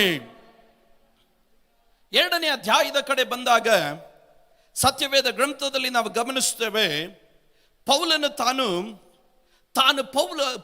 ತಾನು ತಿಮೋಥಿಯನಿಗಿರುವಂತ ಆ ಸೇವೆಯ ಹಾದಿಯ ಕುರಿತಾಗಿ ಮಾತನಾಡ್ತಾನೆ. ಒಂದು ಸೇವಕನ ಜೀವನ, ಒಂದು ಸೇವಕನ ಒಂದು ಟಾಸ್ಕ್ ಯಾವ ರೀತಿ ಇರುತ್ತದೆ, ಯಾವ ರೀತಿಯಲ್ಲಿ ಒಬ್ಬ ಸೇವಕನು ತನ್ನ ಸೇವೆಯಲ್ಲಿ ಆತನು ನಿಲ್ಲುವವನಾಗಿರಬೇಕು ಎಂಬುದನ್ನ ಆತನು ಉಪದೇಶ ಮಾಡ್ತಾ ಇದ್ದಾನೆ. ದೇವರ ವಾಕ್ಯದಲ್ಲಿ ತಾನು ಒಂದನೇದಾಗಿ ತಾನು ಹೇಳ್ತಾ ಇದ್ದಾನೆ. 2ನೇ ಅಧ್ಯಾಯದ 1ನೇ ವಾಕ್ಯ ನೋಡ್ರಿ, ನನ್ನ ಮಗನೇ, ನೀನು ಕ್ರಿಸ್ತ ಯೇಸುವಿನಲ್ಲಿ ಇರುವ ಕೃಪೆಯಿಂದ ಬಲ ಹೊಂದಿದವನಾಗು. ಸೇವೆಯ ಮೊದಲೇ ಹಂತ ಏನಂದ್ರೆ, ಪ್ರತಿಯೊಬ್ಬರು ಪ್ರತಿದಿನ ಕೃಪೆಯನ್ನು ಆಶ್ರಯಿಸಿಕೊಂಡು ಬಲ ಹೊಂದುತ್ತಾ ಇರಬೇಕು. ಸೇವೆಯ ಹಾದಿ ಎನ್ನುವುದು ಅದು ಸುಗಮವಾದದಲ್ಲ, ಅದು ಮುಳ್ಳು ಕಲ್ಲುಗಳು ಉಳ್ಳಂತ ಒಂದು ಹಾದಿನೇ.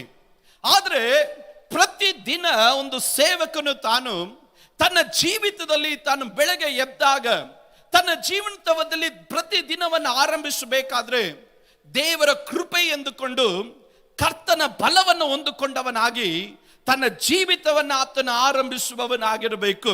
ಸತ್ಯವೇದ ಗ್ರಂಥದಲ್ಲಿ ಪೌಲನು ತಾನು 2 ಕಾರ್ಯಗಳನ್ನು ತಾನು ಹೇಳ್ತಾ ಇದ್ದಾನೆ. ಒಂದನೇದಾಗಿ, ಕ್ರಿಸ್ತ ಯೇಸುವಿನ ಒಳ್ಳೆ ಸೈನಿಕನಂತೆ ನನ್ನೊಂದಿಗೆ ನಿನ್ನ ಶ್ರಮೆಯನ್ನು ನೀನು ಅನುಭವಿಸು. ಯುದ್ಧಕ್ಕೆ ಹೋಗುವ ಸೈನಿಕನು ಲೋಕದ ವ್ಯವಹಾರಗಳಲ್ಲಿ ಸಿಕ್ಕಿಕೊಳ್ಳದೆ ತನ್ನನ್ನು ಸೈನ್ಯದಲ್ಲಿ ಸೇರಿಸಿಕೊಂಡವನನ್ನು ಮೆಚ್ಚಿಸುವುದಕ್ಕೆ ಪ್ರಯಾಸ ಪಡುತ್ತಿರುವನಲ್ಲವೇ? ಇದಲ್ಲದೆ ಯಾವನಾದರೂ ರಂಗಸ್ಥಾನದಲ್ಲಿ ಎದುರಾಳಿಯೊಡನೆ ಹೋರಾಡುವಾಗ ನಿಯಮದ ಪ್ರಕಾರ ಹೋರಾಡದಿದ್ದರೆ ಅವನಿಗೆ ಜಯಮಾಲೆ ದೊರಕುವುದಿಲ್ಲ ಎಂಬುದಾಗಿ ಗಮನಿಸುತ್ತವೆ.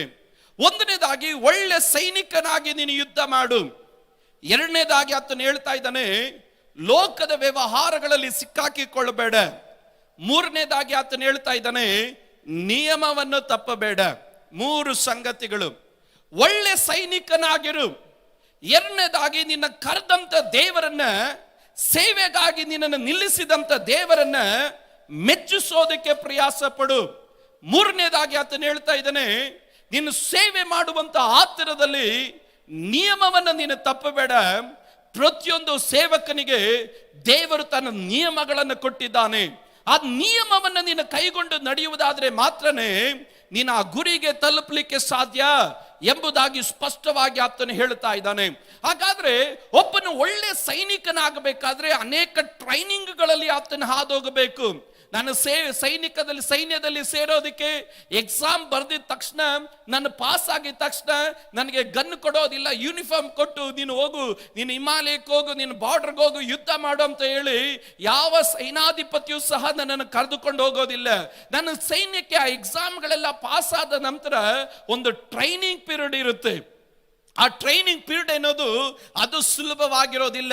ಆ ಟ್ರೈನಿಂಗ್ ಪೀರಿಯಡ್ ಅನ್ನೋದು ಬಹಳ ಕಠಿಣವಾಗಿರುತ್ತೆ, ಬಹಳ ಹಿಂಸೆಯಾಗಿರುತ್ತೆ, ಬಹಳ ವೇದನೆಕರವಾಗಿರುತ್ತೆ. ಕಾರಣ, ನಿನ್ನನ್ನು ಸೈನ್ಯಕ್ಕೆ ಸೇರಿಸುವಂತ ಸೈನಾಧಿಪತಿಗೆ ಚೆನ್ನಾಗಿ ಗೊತ್ತು, ಒಂದು ದಿವಸ ಕಠಿಣ ಯುದ್ಧ ನಡೆಯುತ್ತೆ. ಕಠಿಣ ಯುದ್ಧ ನಡೆದಾಗ ಅಲ್ಲಿ ಅನೇಕ ಕಠಿಣವಾದಂತ ಪರಿಸ್ಥಿತಿಗಳು ನಡೆದ್ರೂ ಸಹ ಅದಕ್ಕೆ ಯಾವುದಕ್ಕೂ ಅಂಜದಂತೆ ಅಲ್ಲಿ ಧೈರ್ಯ ಉಳ್ಳವನಾಗಿ ಅವನವುಗಳನ್ನು ಎದುರಿಸಿ ನಿಂತು ಜಯವನ್ನು ಹೊಂದಿಕೊಂಡು ಹಿಂತಿರುಗಿ ಬರಬೇಕಾದ್ರೆ ಈ ಟ್ರೈನಿಂಗ್ ಪೀರಿಯಡ್ ಅಲ್ಲಿ ಅದಕ್ಕಿಂತ ಕಠಿಣವಾದದಲ್ಲಿ ಅವನನ್ನು ನಡೆಸ್ತಾರೆ. ಅವನನ್ನು ಮುಂಜಾನೆಯಿಂದ ನಡೆಸ್ತಾರೆ. ಕೆಸರುಗಳಲ್ಲಿ, ಮುಳ್ಳುಗಳಲ್ಲಿ, ಬಂಡೆಗಳಲ್ಲಿ, ಎತ್ತರವಾದ ಪ್ರದೇಶಗಳಲ್ಲಿ, ಹಸುವುಗಳಲ್ಲಿ, ಭಾರಗಳಲ್ಲಿ, ವೇದನೆಗಳಲ್ಲಿ, ಏಟುಗಳಲ್ಲಿ, ಅನೇಕ ಕಡೆಗಳಲ್ಲಿ ಅವನನ್ನ ತರಬೇತಿಗೊಳಿಸಿ ಅವನನ್ನ ಸಿದ್ಧಪಡಿಸಿದ ನಂತರನೇ ಅವನು ಎಲ್ಲದರಲ್ಲೂ ಅವನ ಜಯಶಾಲಿ ಹೊಂದಿದ ಮೇಲನೆ ಅವನನ್ನ ಒಳ್ಳೆ ಸೈನಿಕನಂತ ಕರೆಯೋದು. ಈ ಟ್ರೈನಿಂಗ್ ಪೀರಿಯಡ್ ಅಲ್ಲಿ ಹಾದು ಹೋಗ್ಬೇಕಾದ್ರೆ ಕೆಲವರು ಅವ್ರ ಕ್ಯಾಂಪ್ ಅನ್ನ ದಾಟ್ಕೊಂಡು ಮನೆಗೆ ಓಡೋಗ್ಬಿಡ್ತಾರೆ. ಕಾರಣ ಏನಂದ್ರೆ ನಮ್ಮ ಕೈಯಲ್ಲೆಲ್ಲ ಇದು ಆಗಲ್ಲಪ್ಪ ಅಂತ.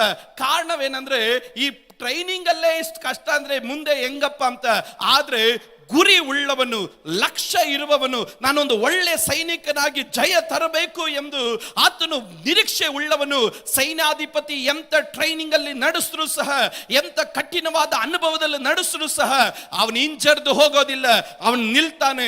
ಅವನು ಯಜಮಾನನ ಏನ್ ಹೇಳ್ತಾನೋ, ತನ್ನ ಸೈನ್ಯಾಧಿಪತಿ ಏನ್ ಹೇಳ್ತಾನೋ, ತನ್ನನ್ನು ಆರಿಸಿಕೊಂಡವನು ಏನ್ ಹೇಳ್ತಾನೋ ಅವನನ್ನ ಮೆಚ್ಚಿಸುವುದಕ್ಕಾಗಿ ಅವನು ಪ್ರಯತ್ನ ಮಾಡ್ತಾನೆ ಇರ್ತಾನೆ. ವೇದನೆಗಳಲ್ಲಿ ಹಾದು ಹೋಗ್ತಾನೆ. ಒಂದು ದಿವಸ ಆ ಸೈನ್ಯಾಧಿಪತಿಗೆ ಗೊತ್ತಾಗುತ್ತೆ, ಇವನು ಟ್ರೈನಿಂಗ್ ಅಲ್ಲಿ ಇವನು ಪರಿಪೂರ್ಣನಾಗಿದ್ದಾನೆ, ಇವನು ಒಳ್ಳೆ ಸೈನಿಕನಾಗಿ ಮಾರ್ಪಟ್ಟಿದ್ದಾನೆ. ಇವತ್ತು ದೇವರ ಮಕ್ಕಳೇ, ಸೇವೆ ಎನ್ನುವಂಥದ್ದು ಕರೆದಿದ ತಕ್ಷಣನೇ ದೇವರು ನಿನಗೆ ಎಲ್ಲ ಮಾಡೋದಿಲ್ಲ. ಕೆಲವೊಂದು ಅನುಭವಗಳಲ್ಲಿ ಹಾದು ಬಿಡ್ತಾನೆ, ಕೆಲವೊಂದು ಶ್ರಮಗಳಲ್ಲಿ ದೇವರು ಹಾದು ಬಿಡ್ತಾನೆ. ಶ್ರಮಗಳಲ್ಲಿ ಹಾದು ಬಿಡೋದು ನಿನ್ನನ್ನು ದೇವರು ನಾಶಪಡಿಸೋದಕ್ಕಲ್ಲ, ಒಳ್ಳೆ ಸೈನಿಕನಾಗಿ ದೇವರು ನಿನ್ನನ್ನು ಮಾರ್ಪಡಿಸೋದಕ್ಕೆ. ಆದ್ರಿಂದ ಸೈನ್ಯದಲ್ಲಿ ಸೇರಿಸಿದ ಮೇಲೆ, ಸೇವೆಯಲ್ಲಿ ಬಂದ ಮೇಲೆ ನಿಮ್ಮ ಉದ್ದೇಶ ಮನುಷ್ಯರನ್ನ ಮೆಚ್ಚಿಸುವುದಲ್ಲ, ಅದಕ್ಕಿಂತ ಪ್ರಾಮುಖ್ಯತೆ ಉಳ್ಳದು ನಮ್ಮನ್ನು ಕರೆದಾತನನ್ನು ನಾವು ಮೆಚ್ಚಿಸುವವರಾಗಿರಬೇಕು. ಈ ಸೇವೆಯನ್ನು ನಮಗೆ ಕೊಟ್ಟಂತ, ಈ ಕೃಪೆಯನ್ನು ನಮಗೆ ಕೊಟ್ಟಂತ, ಈ ದರ್ಶನವನ್ನು ನಮಗೆ ಕೊಟ್ಟಂತ, ಈ ದೇವರ ರಾಜ್ಯದಲ್ಲಿ ಒಂದು ಹಲ್ಲೆಲೂಯಾ ಒಂದು ಅಂಗಗಳಾಗಿ ನಮ್ಮನ್ನು ಮಾರ್ಪಡಿಸಿದಂತ ಒಬ್ಬ ಯಜಮಾನನಿದ್ದಾನೆ. ಆ ಯಜಮಾನನ್ನು ಮೆಚ್ಚಿಸುವುದೇ ನಮ್ಮ ಪ್ರತಿಯೊಬ್ಬರ ಒಂದು ತಾತ್ಪರ್ಯವಾಗಿರಬೇಕು. ಮೂರನೇದಾಗಿ ನಿಯಮ. ನನ್ನ ಮುಂದೆ ದೇವರು ಕೊಟ್ಟಿರುವಂತ ಆಜ್ಞೆಗಳೇನು ಅದನ್ನು ನಾವು ನೋಡಿಕೊಳ್ಳೋರಾಗಿರಬೇಕು. ನಾನು ಅದನ್ನು ಮುಟ್ಟೋದಕ್ಕೆ ಇಷ್ಟಪಡೋದಿಲ್ಲ. ಎರಡನೇದಾಗಿ ಒಂದು ವ್ಯವಸಾಯಗಾರನನ್ನ ಮುಂದೆ ತರ್ತಾ ಇದ್ದಾನೆ. ವ್ಯವಸಾಯಗಾರನನ್ನ ಮುಂದೆ ತಂದು ಹೇಳ್ತಾ ಇದ್ದಾನೆ, ವ್ಯವಸಾಯದ ಹುಟ್ಟುವಳಿಯಲ್ಲಿ ಮೊದಲನೆಯ ಪಾಲು ಕಷ್ಟ ಮಾಡಿದವನಿಗೆ ದೊರೆಯುತ್ತದೆ. ನಾನು ಹೇಳುವುದನ್ನು ಯೋಚಿಸು, ಕರ್ತನು ಎಲ್ಲದರಲ್ಲೂ ನಿನಗೆ ವಿವೇಕವನ್ನು ದಯಪಾಲಿಸುವನು. ಸತ್ತವರೊಳಗಿಂದ ಎಬ್ಬಿಸಲ್ಪಟ್ಟವನು ದಾವೀದನ ವಂಶವನಾಗಿರುವ ಯೇಸು ಕ್ರಿಸ್ತನನ್ನೇ ನೀನು ಜ್ಞಾಪಕ ಮಾಡಿಕೊ. ನೀನು ಸೇವೆ ಅನುಭವದಲ್ಲಿ ಆದೋದಾಗ ನಿನ್ನ ಮಾದರಿಯನ್ನ ಯಾರನ್ನ ತೆಗೆದುಕೊಳ್ಳಬೇಕು ಗೊತ್ತಾ? ಕರ್ತನಾದ ಯೇಸು ಕ್ರಿಸ್ತನನ್ನೇ ನೀನು ಜ್ಞಾಪಕ ಮಾಡಿಕೊಳ್ಬೇಕು.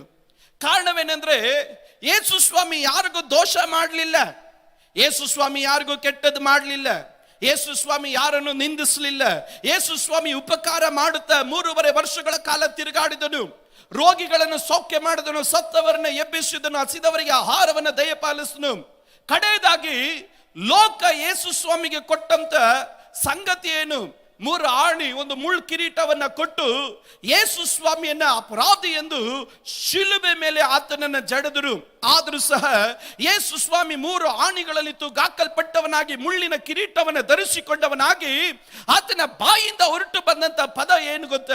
ಯೇಸು ಸ್ವಾಮಿ ಹೇಳಿದನು, ಕರ್ತನೆ, ಇವರು ಏನ್ ಮಾಡ್ತಾ ಇದ್ದಾರೆ ಗೊತ್ತಿಲ್ಲ, ಇವರನ್ನ ನೀನು ಕ್ಷಮಿಸು ಎಂಬುದಾಗಿ. ಅದರಿಂದಲೇ ಪೌಲನು ತನ್ನ ತಿಮೋಥೆಯನಿಗೆ ಹೇಳ್ತಾ ಇದ್ದಾನೆ, ನೀನೊಂದು ವ್ಯವಸಾಯ ಮಾಡೋನು, ನೀನು ಕಷ್ಟ ಬೀಳೋನು, ನೀನು ಶ್ರಮೆಯನ್ನು ಅನುಭವಿಸೋನು. ಈ ಶ್ರಮೆಯಲ್ಲಿ ನೀನು ಹಾದೋಗಬೇಕಾದ್ರೆ ನೀನು ಪ್ರತಿದಿನ ಯಾರನ್ನ ನೆನಪು ಮಾಡಿಕೊಳ್ಬೇಕು? ಯೇಸು ಸ್ವಾಮಿಯನ್ನ ನೆನಪು ಮಾಡಿಕೊಳ್ಬೇಕು. ಯೇಸು ಸ್ವಾಮಿಯನ್ನ ಅವಮಾನ ಮಾಡಿದ್ರು, ಯೇಸು ಸ್ವಾಮಿಯನ್ನ ತಿರಸ್ಕಾರ ಮಾಡಿದ್ರು, ಯೇಸು ಸ್ವಾಮಿಯನ್ನ ಅಲ್ಲದಿರುವಂತ ಮಾತುಗಳಿಂದ ಕರೆದ್ರು. ಆದ್ರೂ ಅವರ ವಿರುದ್ಧವಾಗಿ ಯೇಸು ಸ್ವಾಮಿ ತಿರುಗಿ ಬೀಳಲಿಲ್ಲ. ಅವರ ದುರ್ಬುದ್ಧಿಯನ್ನು ಸಹ ಯೇಸು ಸ್ವಾಮಿ ತಿಳಿದವನಾಗಿದ್ದನು. ಆದ್ರೂ ಅವರ ವಿರುದ್ಧವಾಗಿ ಒಂದು ಶಾಪದ ಪದಗಳನ್ನು ಹೇಳಲಿಲ್ಲ. ಯೇಸು ಸ್ವಾಮಿಗೆ ಗೊತ್ತು, ಇವರ ಸಂಗಡವಾಗಿ ಯುದ್ಧ ಮಾಡೋದಕ್ಕಲ್ಲ ದೇವರು ನನ್ನನ್ನು ಕರೆದಿರೋದು, ಇವರನ್ನ ರಕ್ಷಿಸೋದಕ್ಕಾಗಿ ದೇವರು ನನ್ನನ್ನು ಕರೆದಿದ್ದಾನೆ. ಇವರಿಗೆ ತಂದೆಯಾದಂತ ದೇವರ ಪ್ರೀತಿಯನ್ನು ಹಂಚುವುದಕ್ಕಾಗಿ ದೇವರು ನನ್ನನ್ನು ಕರೆದಿದ್ದಾನೆ. ಆದ್ರಿಂದಲೇ ಯೇಸು ಸ್ವಾಮಿ ತಾನು ಪಟ್ಟಂತ ಎಲ್ಲಾ ಪ್ರಯಾಸಗಳಲ್ಲೂ ತನ್ನ ತಂದೆಯನ್ನ ಆತನು ಮಹಿಮೆ ಪಡಿಸುವವನಾಗಿದ್ದನು. ಆದ್ರಿಂದಲೇ ದೇವರ ವಾಕ್ಯ ಹೇಳ್ತದೆ, ಆತನು ಮರಣದವರೆಗೂ ಆತನ ವಿಧಿಯನಾದಂತ ನಿಮಿತ್ತವಾಗಿ ತಂದೆಯಾದಂತ ದೇವರು ಆತನಿಗೆ ಎಲ್ಲಾ ನಾಮಗಳಲ್ಲೂ ಮೇಲಾದ ನಾಮವನ್ನ ಆತನಿಗೆ ದಯಪಾಲಿಸಿದನು. ಇವತ್ತು ದೇವರ ಮಕ್ಕಳೇ, ಸುವಾರ್ತೆಯ ನಿಮಿತ್ತವಾಗಿ, ಕ್ರಿಸ್ತನ ಮೂಲಕ ನಿಮಿತ್ತವಾಗಿ, ದೇವರ ರಾಜ್ಯದ ನಿಮಿತ್ತವಾಗಿ ಹಿಂಸೆಗಳನ್ನು ತಾಳಿಕೊಳ್ಳುವವರೇ ನೆನಪು ಮಾಡಿಕೊಳ್ಳಬೇಕು, ನೀವು ಜ್ಞಾಪಕ ಮಾಡಿಕೊಳ್ಳಬೇಕು. ಯಾರು ನಮಗೂ ನಿಮಗೂ ಮಾದರಿ? ಕರ್ತನಾದಂತ ಯೇಸು ಕ್ರಿಸ್ತನೇ. ದೇವರ ವಾಕ್ಯದಲ್ಲಿ ದೇವರ ರಾಜ್ಯದ ಕುರಿತಾದಂತ ಸಂಗತಿಗಳನ್ನ ಅಲ್ಲಿ ಸ್ಪಷ್ಟವಾಗಿ ಆತನ ಮಾತನಾಡ್ತಾ ಇದ್ದಾನೆ. ದೇವರ ವಾಕ್ಯದಲ್ಲಿ ಅದರಿಂದಲೇ ಆತನು ಹೇಳ್ತಾನೆ, 12ನೇ ವಾಕ್ಯ ಹೇಳ್ತದೆ, ಸಹಿಸಿಕೊಳ್ಳುವವರಾಗಿದ್ರೆ ನಾವು ಆಳುವವರಾಗಿರ್ತೇವೆ. ಶ್ರಮೆಗಳನ್ನು ನಾವು ಸಹಿಸಿಕೊಳ್ಳೋರಾಗಿದ್ರೆ ನಾವು ಆಳುವವರಾಗಿರ್ತೇವೆ. ಯಾರು ದೇವರ ರಾಜ್ಯದ ನಿಮಿತ್ತವಾಗಿ, ದೇವರ ಸೇವೆಯ ನಿಮಿತ್ತವಾಗಿ, ಕರ್ತನ ಕರೆಯ ನಿಮಿತ್ತವಾಗಿ ಕಷ್ಟಗಳು ಬರಲಿ, ನಿಂದೆಗಳು ಬರಲಿ, ಹೋರಾಟಗಳು ಬರಲಿ, ಅವಮಾನಗಳು ಬರಲಿ, ತಿರಸ್ಕಾರ ಬರಲಿ, ಹಸುವು ಬರಲಿ, ಬಡತನಗಳು ಬರಲಿ, ಏನೇ ಬಂದರೂ ಸಹ ಯಾರು ಎಲ್ಲವನ್ನ ಸಹಿಸಿಕೊಳ್ತಾರೋ ಅವರೇ ಆಳುವವರಾಗಿರ್ತಾರೆ. ಇವತ್ತು ದೇವರ ಮಕ್ಕಳೇ, ಆಳುವುದಕ್ಕಾಗಿ ಕರೆಯಲ್ಪಟ್ಟಿದ್ದೀರ, ಸಹಿಸಿಕೊಳ್ಳೋದಕ್ಕೂ ತೀರ್ಮಾನ ಉಳ್ಳವರಾಗಿರಬೇಕು. ನಾನು ಆಳ್ತೇನೆ, ನನಗೆ ದರ್ಶನ ಇದೆ, ನನಗೆ ದೊಡ್ಡ ಸೇವೆ ಇದೆ ಎಂದು ಹೇಳುವವರು ಯಾರಾದರೂ ಇದ್ರೆ ನಾನು ಹೇಳ್ತೇನೆ, ನೀವು ಆಳುವವರಾಗಿರೋದಕ್ಕೆ ಕರೆಯಲ್ಪಟ್ಟಿರೋದ್ರಿಂದ ಎಲ್ಲವನ್ನು ಸಹಿಸಿಕೊಳ್ಳುವುದಕ್ಕೂ ನೀವು ಜವಾಬ್ದಾರಿಯುತರು ಎಂಬುದಾಗಿ ನೀವು ಎಂದಿಗೂ ಮರೆಯಬಾರದು. ಇವತ್ತು ನಮಗೆ ಸಹಿಸಿಕೊಳ್ಳೋದಕ್ಕೆ ನಮಗೆ ಆಗ್ತಾ ಇಲ್ಲ ಅಂತ ಹೇಳಿದ್ರೆ ನೀವು ಆಳೋದಕ್ಕಾಗೋದಿಲ್ಲ. ಆಳ್ಬೇಕ, ದೇವರು ನಿಮ್ಮನ್ನು ಉನ್ನತ ಸ್ಥಾನಗಳಲ್ಲಿ ಕೊಂಡೊಯ್ಯಬೇಕ, ದೇವರು ನಿಮ್ಮ ದರ್ಶನಕ್ಕೆ, ನಿಮ್ಮ ವಾಗ್ದಾನದ ಕಡೆ ದೇವರು ನಿಮ್ಮನ್ನು ನಡೆಸಬೇಕ. ಸಹಿಸಿಕೊಳ್ಳುವಂತ ಕೃಪೆಯನ್ನ ದೇವರ ಸಮ್ಮುಖದಲ್ಲಿ ಕೇಳುವವರಾಗಿರಬೇಕು. ಸಹಿಸಿಕೊಳ್ಳುವವರಾದ್ರೆ ನಾವು ಆಳುವವರಾಗಿ ನಾವು ಮಾರ್ಪಡುತ್ತೇವೆ. ಅದರಿಂದಲೇ ದೇವರ ವಾಕ್ಯದಲ್ಲಿ ನಾವು ಗಮನಿಸ್ತೇವೆ, ನಾವು ಸಹಿಸಿಕೊಳ್ಳೋರಾಗಿರಬೇಕು. ಆ ನಿಂದೆಗಳಿಗಾಗಿ ಸ್ತೋತ್ರ ಅಂತ ಹೇಳಬೇಕು. ಯೇಸು ಸ್ವಾಮಿ ಹೇಳಿದ್ರೆ, ನನ್ನ ನಾಮದ ನಿಮಿತ್ತವಾಗಿ ಜನರು ನಿಮ್ಮ ಮೇಲೆ ಸುಳ್ಳು ಸುಳ್ಳು ಮಾತುಗಳನ್ನು ತಪ್ಪಾಗಿ ಹೊರಿಸಿದ್ರೆ ನೀವೇನ್ ಪಡಬೇಕು? ಸಂತೋಷ ಪಡ್ರಿ, ನೀವು ಉಲ್ಲಾಸ ಪಡ್ರಿ. ಕಾರಣವೇನೆಂದ್ರೆ ಪರಲೋಕ ರಾಜ್ಯದಲ್ಲಿ ನಿಮಗೆ ಪ್ರತಿಫಲವನ್ನ ದೇವರ ಆತನು ನಿಮಗೆ ದಯಪಾಲಿಸ್ತಾನೆ. ಇವತ್ತು ದೇವರ ಮಕ್ಕಳೇ, ಸಹಿಸಿಕೊಳ್ಳುವವರು ಅವರು ಆಳುವವರಾಗಿರ್ತಾರೆ. ಇವತ್ತು ಕಷ್ಟಗಳಿಗಾಗಿ ಸ್ತೋತ್ರ, ಹೋರಾಟಗಳಿಗಾಗಿ ಸ್ತೋತ್ರ, ಆ ನಿಂದೆಗಳಿಗಾಗಿ ಸ್ತೋತ್ರ, ಆ ಹಸುವಿಗಾಗಿ ಸ್ತೋತ್ರ, ಆ ಬಡತನಕ್ಕಾಗಿ ಸ್ತೋತ್ರ, ಆ ಏಟುಗಳಿಗಾಗಿ ಸ್ತೋತ್ರ, ಆ ಪ್ರಯಾಸಗಳಿಗಾಗಿ ಸ್ತೋತ್ರ, ಆ ತಿರಸ್ಕಾರಕ್ಕಾಗಿ ಸ್ತೋತ್ರ, ಸ್ತೋತ್ರ ಸ್ತೋತ್ರ ಸ್ತೋತ್ರ ಎಂದು ಸಹಿಸಿಕೊಳ್ಳುವಂತ ದೇವರ ಮಕ್ಕಳೇ, ಸೇವೆಯ ಮಾರ್ಗದಲ್ಲಿ ನೀನು ಎಲ್ಲಿ ಅವಮಾನ ಪಟ್ಟು ಅಲ್ಲೇ ದೇವರು ನಿನ್ನ ತಲೆಯನ್ನು ಎತ್ತತಕ್ಕಂತೆ ಮಾಡೋದಕ್ಕೆ ನನ್ನ ದೇವರು ಶಕ್ತನಾಗಿದ್ದಾನೆ. ಸಹಿಸಿಕೊಳ್ಳುವವರು ಅವರು ಆಳುವವರಾಗಿರ್ತಾರೆ. ಅದರಿಂದಲೇ ನಾವು 15ನೇ ವಚನದಿಂದ 2ನೇ ಅಧ್ಯಾಯದ 15ನೇ ವಚನದಿಂದ 25ನೇ ವಚನದಿಂದ ನಾವು ಓದಿದಾಗ ಕ್ಯಾರೆಕ್ಟರ್ ಫಾರ್ಮೇಶನ್ ಕುರಿತಾಗಿ ನಾವು ಗಮನಿಸ್ತೇವೆ. ನಿನ್ನ ಜೀವನದ ಸೇವೆಯಲ್ಲಿ ನೀನು ಯಶಸ್ಸನ್ನು ಕಾಣಬೇಕಾದ್ರೆ ನೀನು ಮಾಡಬೇಕಾದ ಕೆಲವೊಂದು ಕಾರ್ಯಗಳಿದೆ. ನಾನು ಅದನ್ನು ಆದಷ್ಟು ಬೇಗ ನಾನು ಹೇಳ್ತೇನೆ. ನೋಡ್ರಿ, ಅಲ್ಲಿ ಹೆಚ್ಚು ಕಮ್ಮಿ 8 ಕಾರ್ಯಗಳನ್ನು ಆತನು ಹೇಳ್ತಾನೆ. ನಿನ್ನ ಸೇವೆ ಅದು ಕೊನೆಯವರೆಗೂ ನೆಲೆ ನಿಲ್ಲಬೇಕ. ನಿನ್ನ ಸೇವೆ ಯಾತ್ರೆ ಅದು ದೃಢವಾಗಿರ್ಬೇಕ. ನೀನು ದೇವರ ಸಮ್ಮುಖದಲ್ಲಿ ಆ ಜಯಮಾಲೆ ಹೊಂದುವುದಕ್ಕೆ ಆ ಕೊನೆ ಹಂತವನ್ನು ನೀನು ತಲುಪಬೇಕ. ಒಂದನೇದಾಗಿ ನೀನು ಮಾಡಬೇಕಾದ ಕಾರ್ಯ 15ನೇ ವಾಕ್ಯ ಹೇಳುತ್ತೆ, ದೇವರ ದೃಷ್ಟಿಗೆ ಯೋಗ್ಯನಾಗಿ ಕಾಣಿಸಿಕೊಳ್ಳೋದಕ್ಕೆ ಪ್ರಯಾಸ ಪಡು. ಒಂದನೇದಾಗಿ ನೀನು ದೇವರ ದೃಷ್ಟಿಗೆ ಯುವರ್ ವರ್ತ್, ನೀನು ಯೋಗ್ಯನು ಎಂದು ಕಾಣಲ್ಪಡೋದಕ್ಕೆ ನೀನು ಪ್ರಯಾಸ ಪಡಬೇಕು. ಎರಡನೇದಾಗಿ ದೇವರ ವಾಕ್ಯ ಹೇಳುತ್ತೆ, ಅವಮಾನಕ್ಕೆ ಗುರಿಯಾಗೋ ಕೆಲಸ ನೀನು ಮಾಡಬೇಡ. ಅವಮಾನಕ್ಕೆ ಗುರಿಯಾಗುವ ಕೆಲಸವನ್ನು ನೀನು ಮಾಡದೆ ಸತ್ಯವಾಕ್ಯವನ್ನು ಸರಿಯಾಗಿ ನೀನು ಉಪದೇಶಿಸುವವನಾಗಿರು ಎಂಬುದಾಗಿ ದೇವರ ವಾಕ್ಯ ಹೇಳುತ್ತದೆ. ನಾವು ನಮ್ಮಷ್ಟಿಗೆ ನಾವು ಅವಮಾನವನ್ನು ಹುಟ್ಟಿಸುವಂತ ಕಾರ್ಯಗಳು ನಮ್ಮ ನಡತೆಗಳಲ್ಲಿ, ನಮ್ಮ ಚಿಂತೆಗಳಲ್ಲಿ, ನಮ್ಮ ವ್ಯವಹಾರಗಳಲ್ಲಿ ಅವಮಾನಕ್ಕೆ ಗುರಿಯಾಗುವಂತ ಯಾವ ಕೆಲಸದಲ್ಲೂ ಸಹ ನಾ ಪಾಲುಗಾರಾಗಬಾರದು. ಒಂದನೇದಾಗಿ ಆತನು ಹೇಳ್ತಾನೆ, ದೇವರ ದೃಷ್ಟಿಗೆ ಯೋಗ್ಯನಾಗಿ ಯುವರ್ ವರ್ತ್, ನೀನು ಯೋಗ್ಯನು ಎಂದು ಕಾಣಿಸಿಕೊಳ್ಳೋದಕ್ಕೆ ಪ್ರಯಾಸ ಪಡು. ದೇವರು ನಿನ್ನನ್ನು ಉಪಯೋಗಿಸಬಹುದು, ದೇವರು ನಿನ್ನನ್ನು ನಂಬಬಹುದು, ದೇವರು ಆತನು ನಿನ್ನ ಬಲಪಡಿಸಬಹುದು, ದೇವರು ನಿನ್ನನ್ನು ಶಕ್ತನಾಗಿ ಮಾರ್ಪಡಿಸಬಹುದು. ಯು ಆರ್ ವರ್ತ್ಫುಲ್, ನೀನು ವರ್ತ್, ನೀನು ಯೋಗ್ಯನು ಎಂದು ದೇವರು ನಿನ್ನ ಕುರಿತಾಗಿ ಹೇಳತಕ್ಕಂತೆ ನೀನು ಪ್ರಯಾಸ ಪಡಬೇಕು. ಎರಡನೇದಾಗಿ ದೇವರ ವಾಕ್ಯ ಹೇಳ್ತೆ, ಅವಮಾನಕ್ಕೆ ಗುರಿಯಾಗೋ ಕೆಲಸ ನೀನು ಮಾಡಬೇಡ. ಜನರು ನಿನ್ನನ್ನು ಅವಮಾನ ಮಾಡತಕ್ಕಂತೆ, ಜನರು ನಿನ್ನನ್ನು ತಿರಸ್ಕಾರ ಮಾಡತಕ್ಕಂತೆ ಅವಮಾನದ ಕೆಲಸಕ್ಕೆ ನೀನು ಕೈ ಹಾಕಬೇಡ.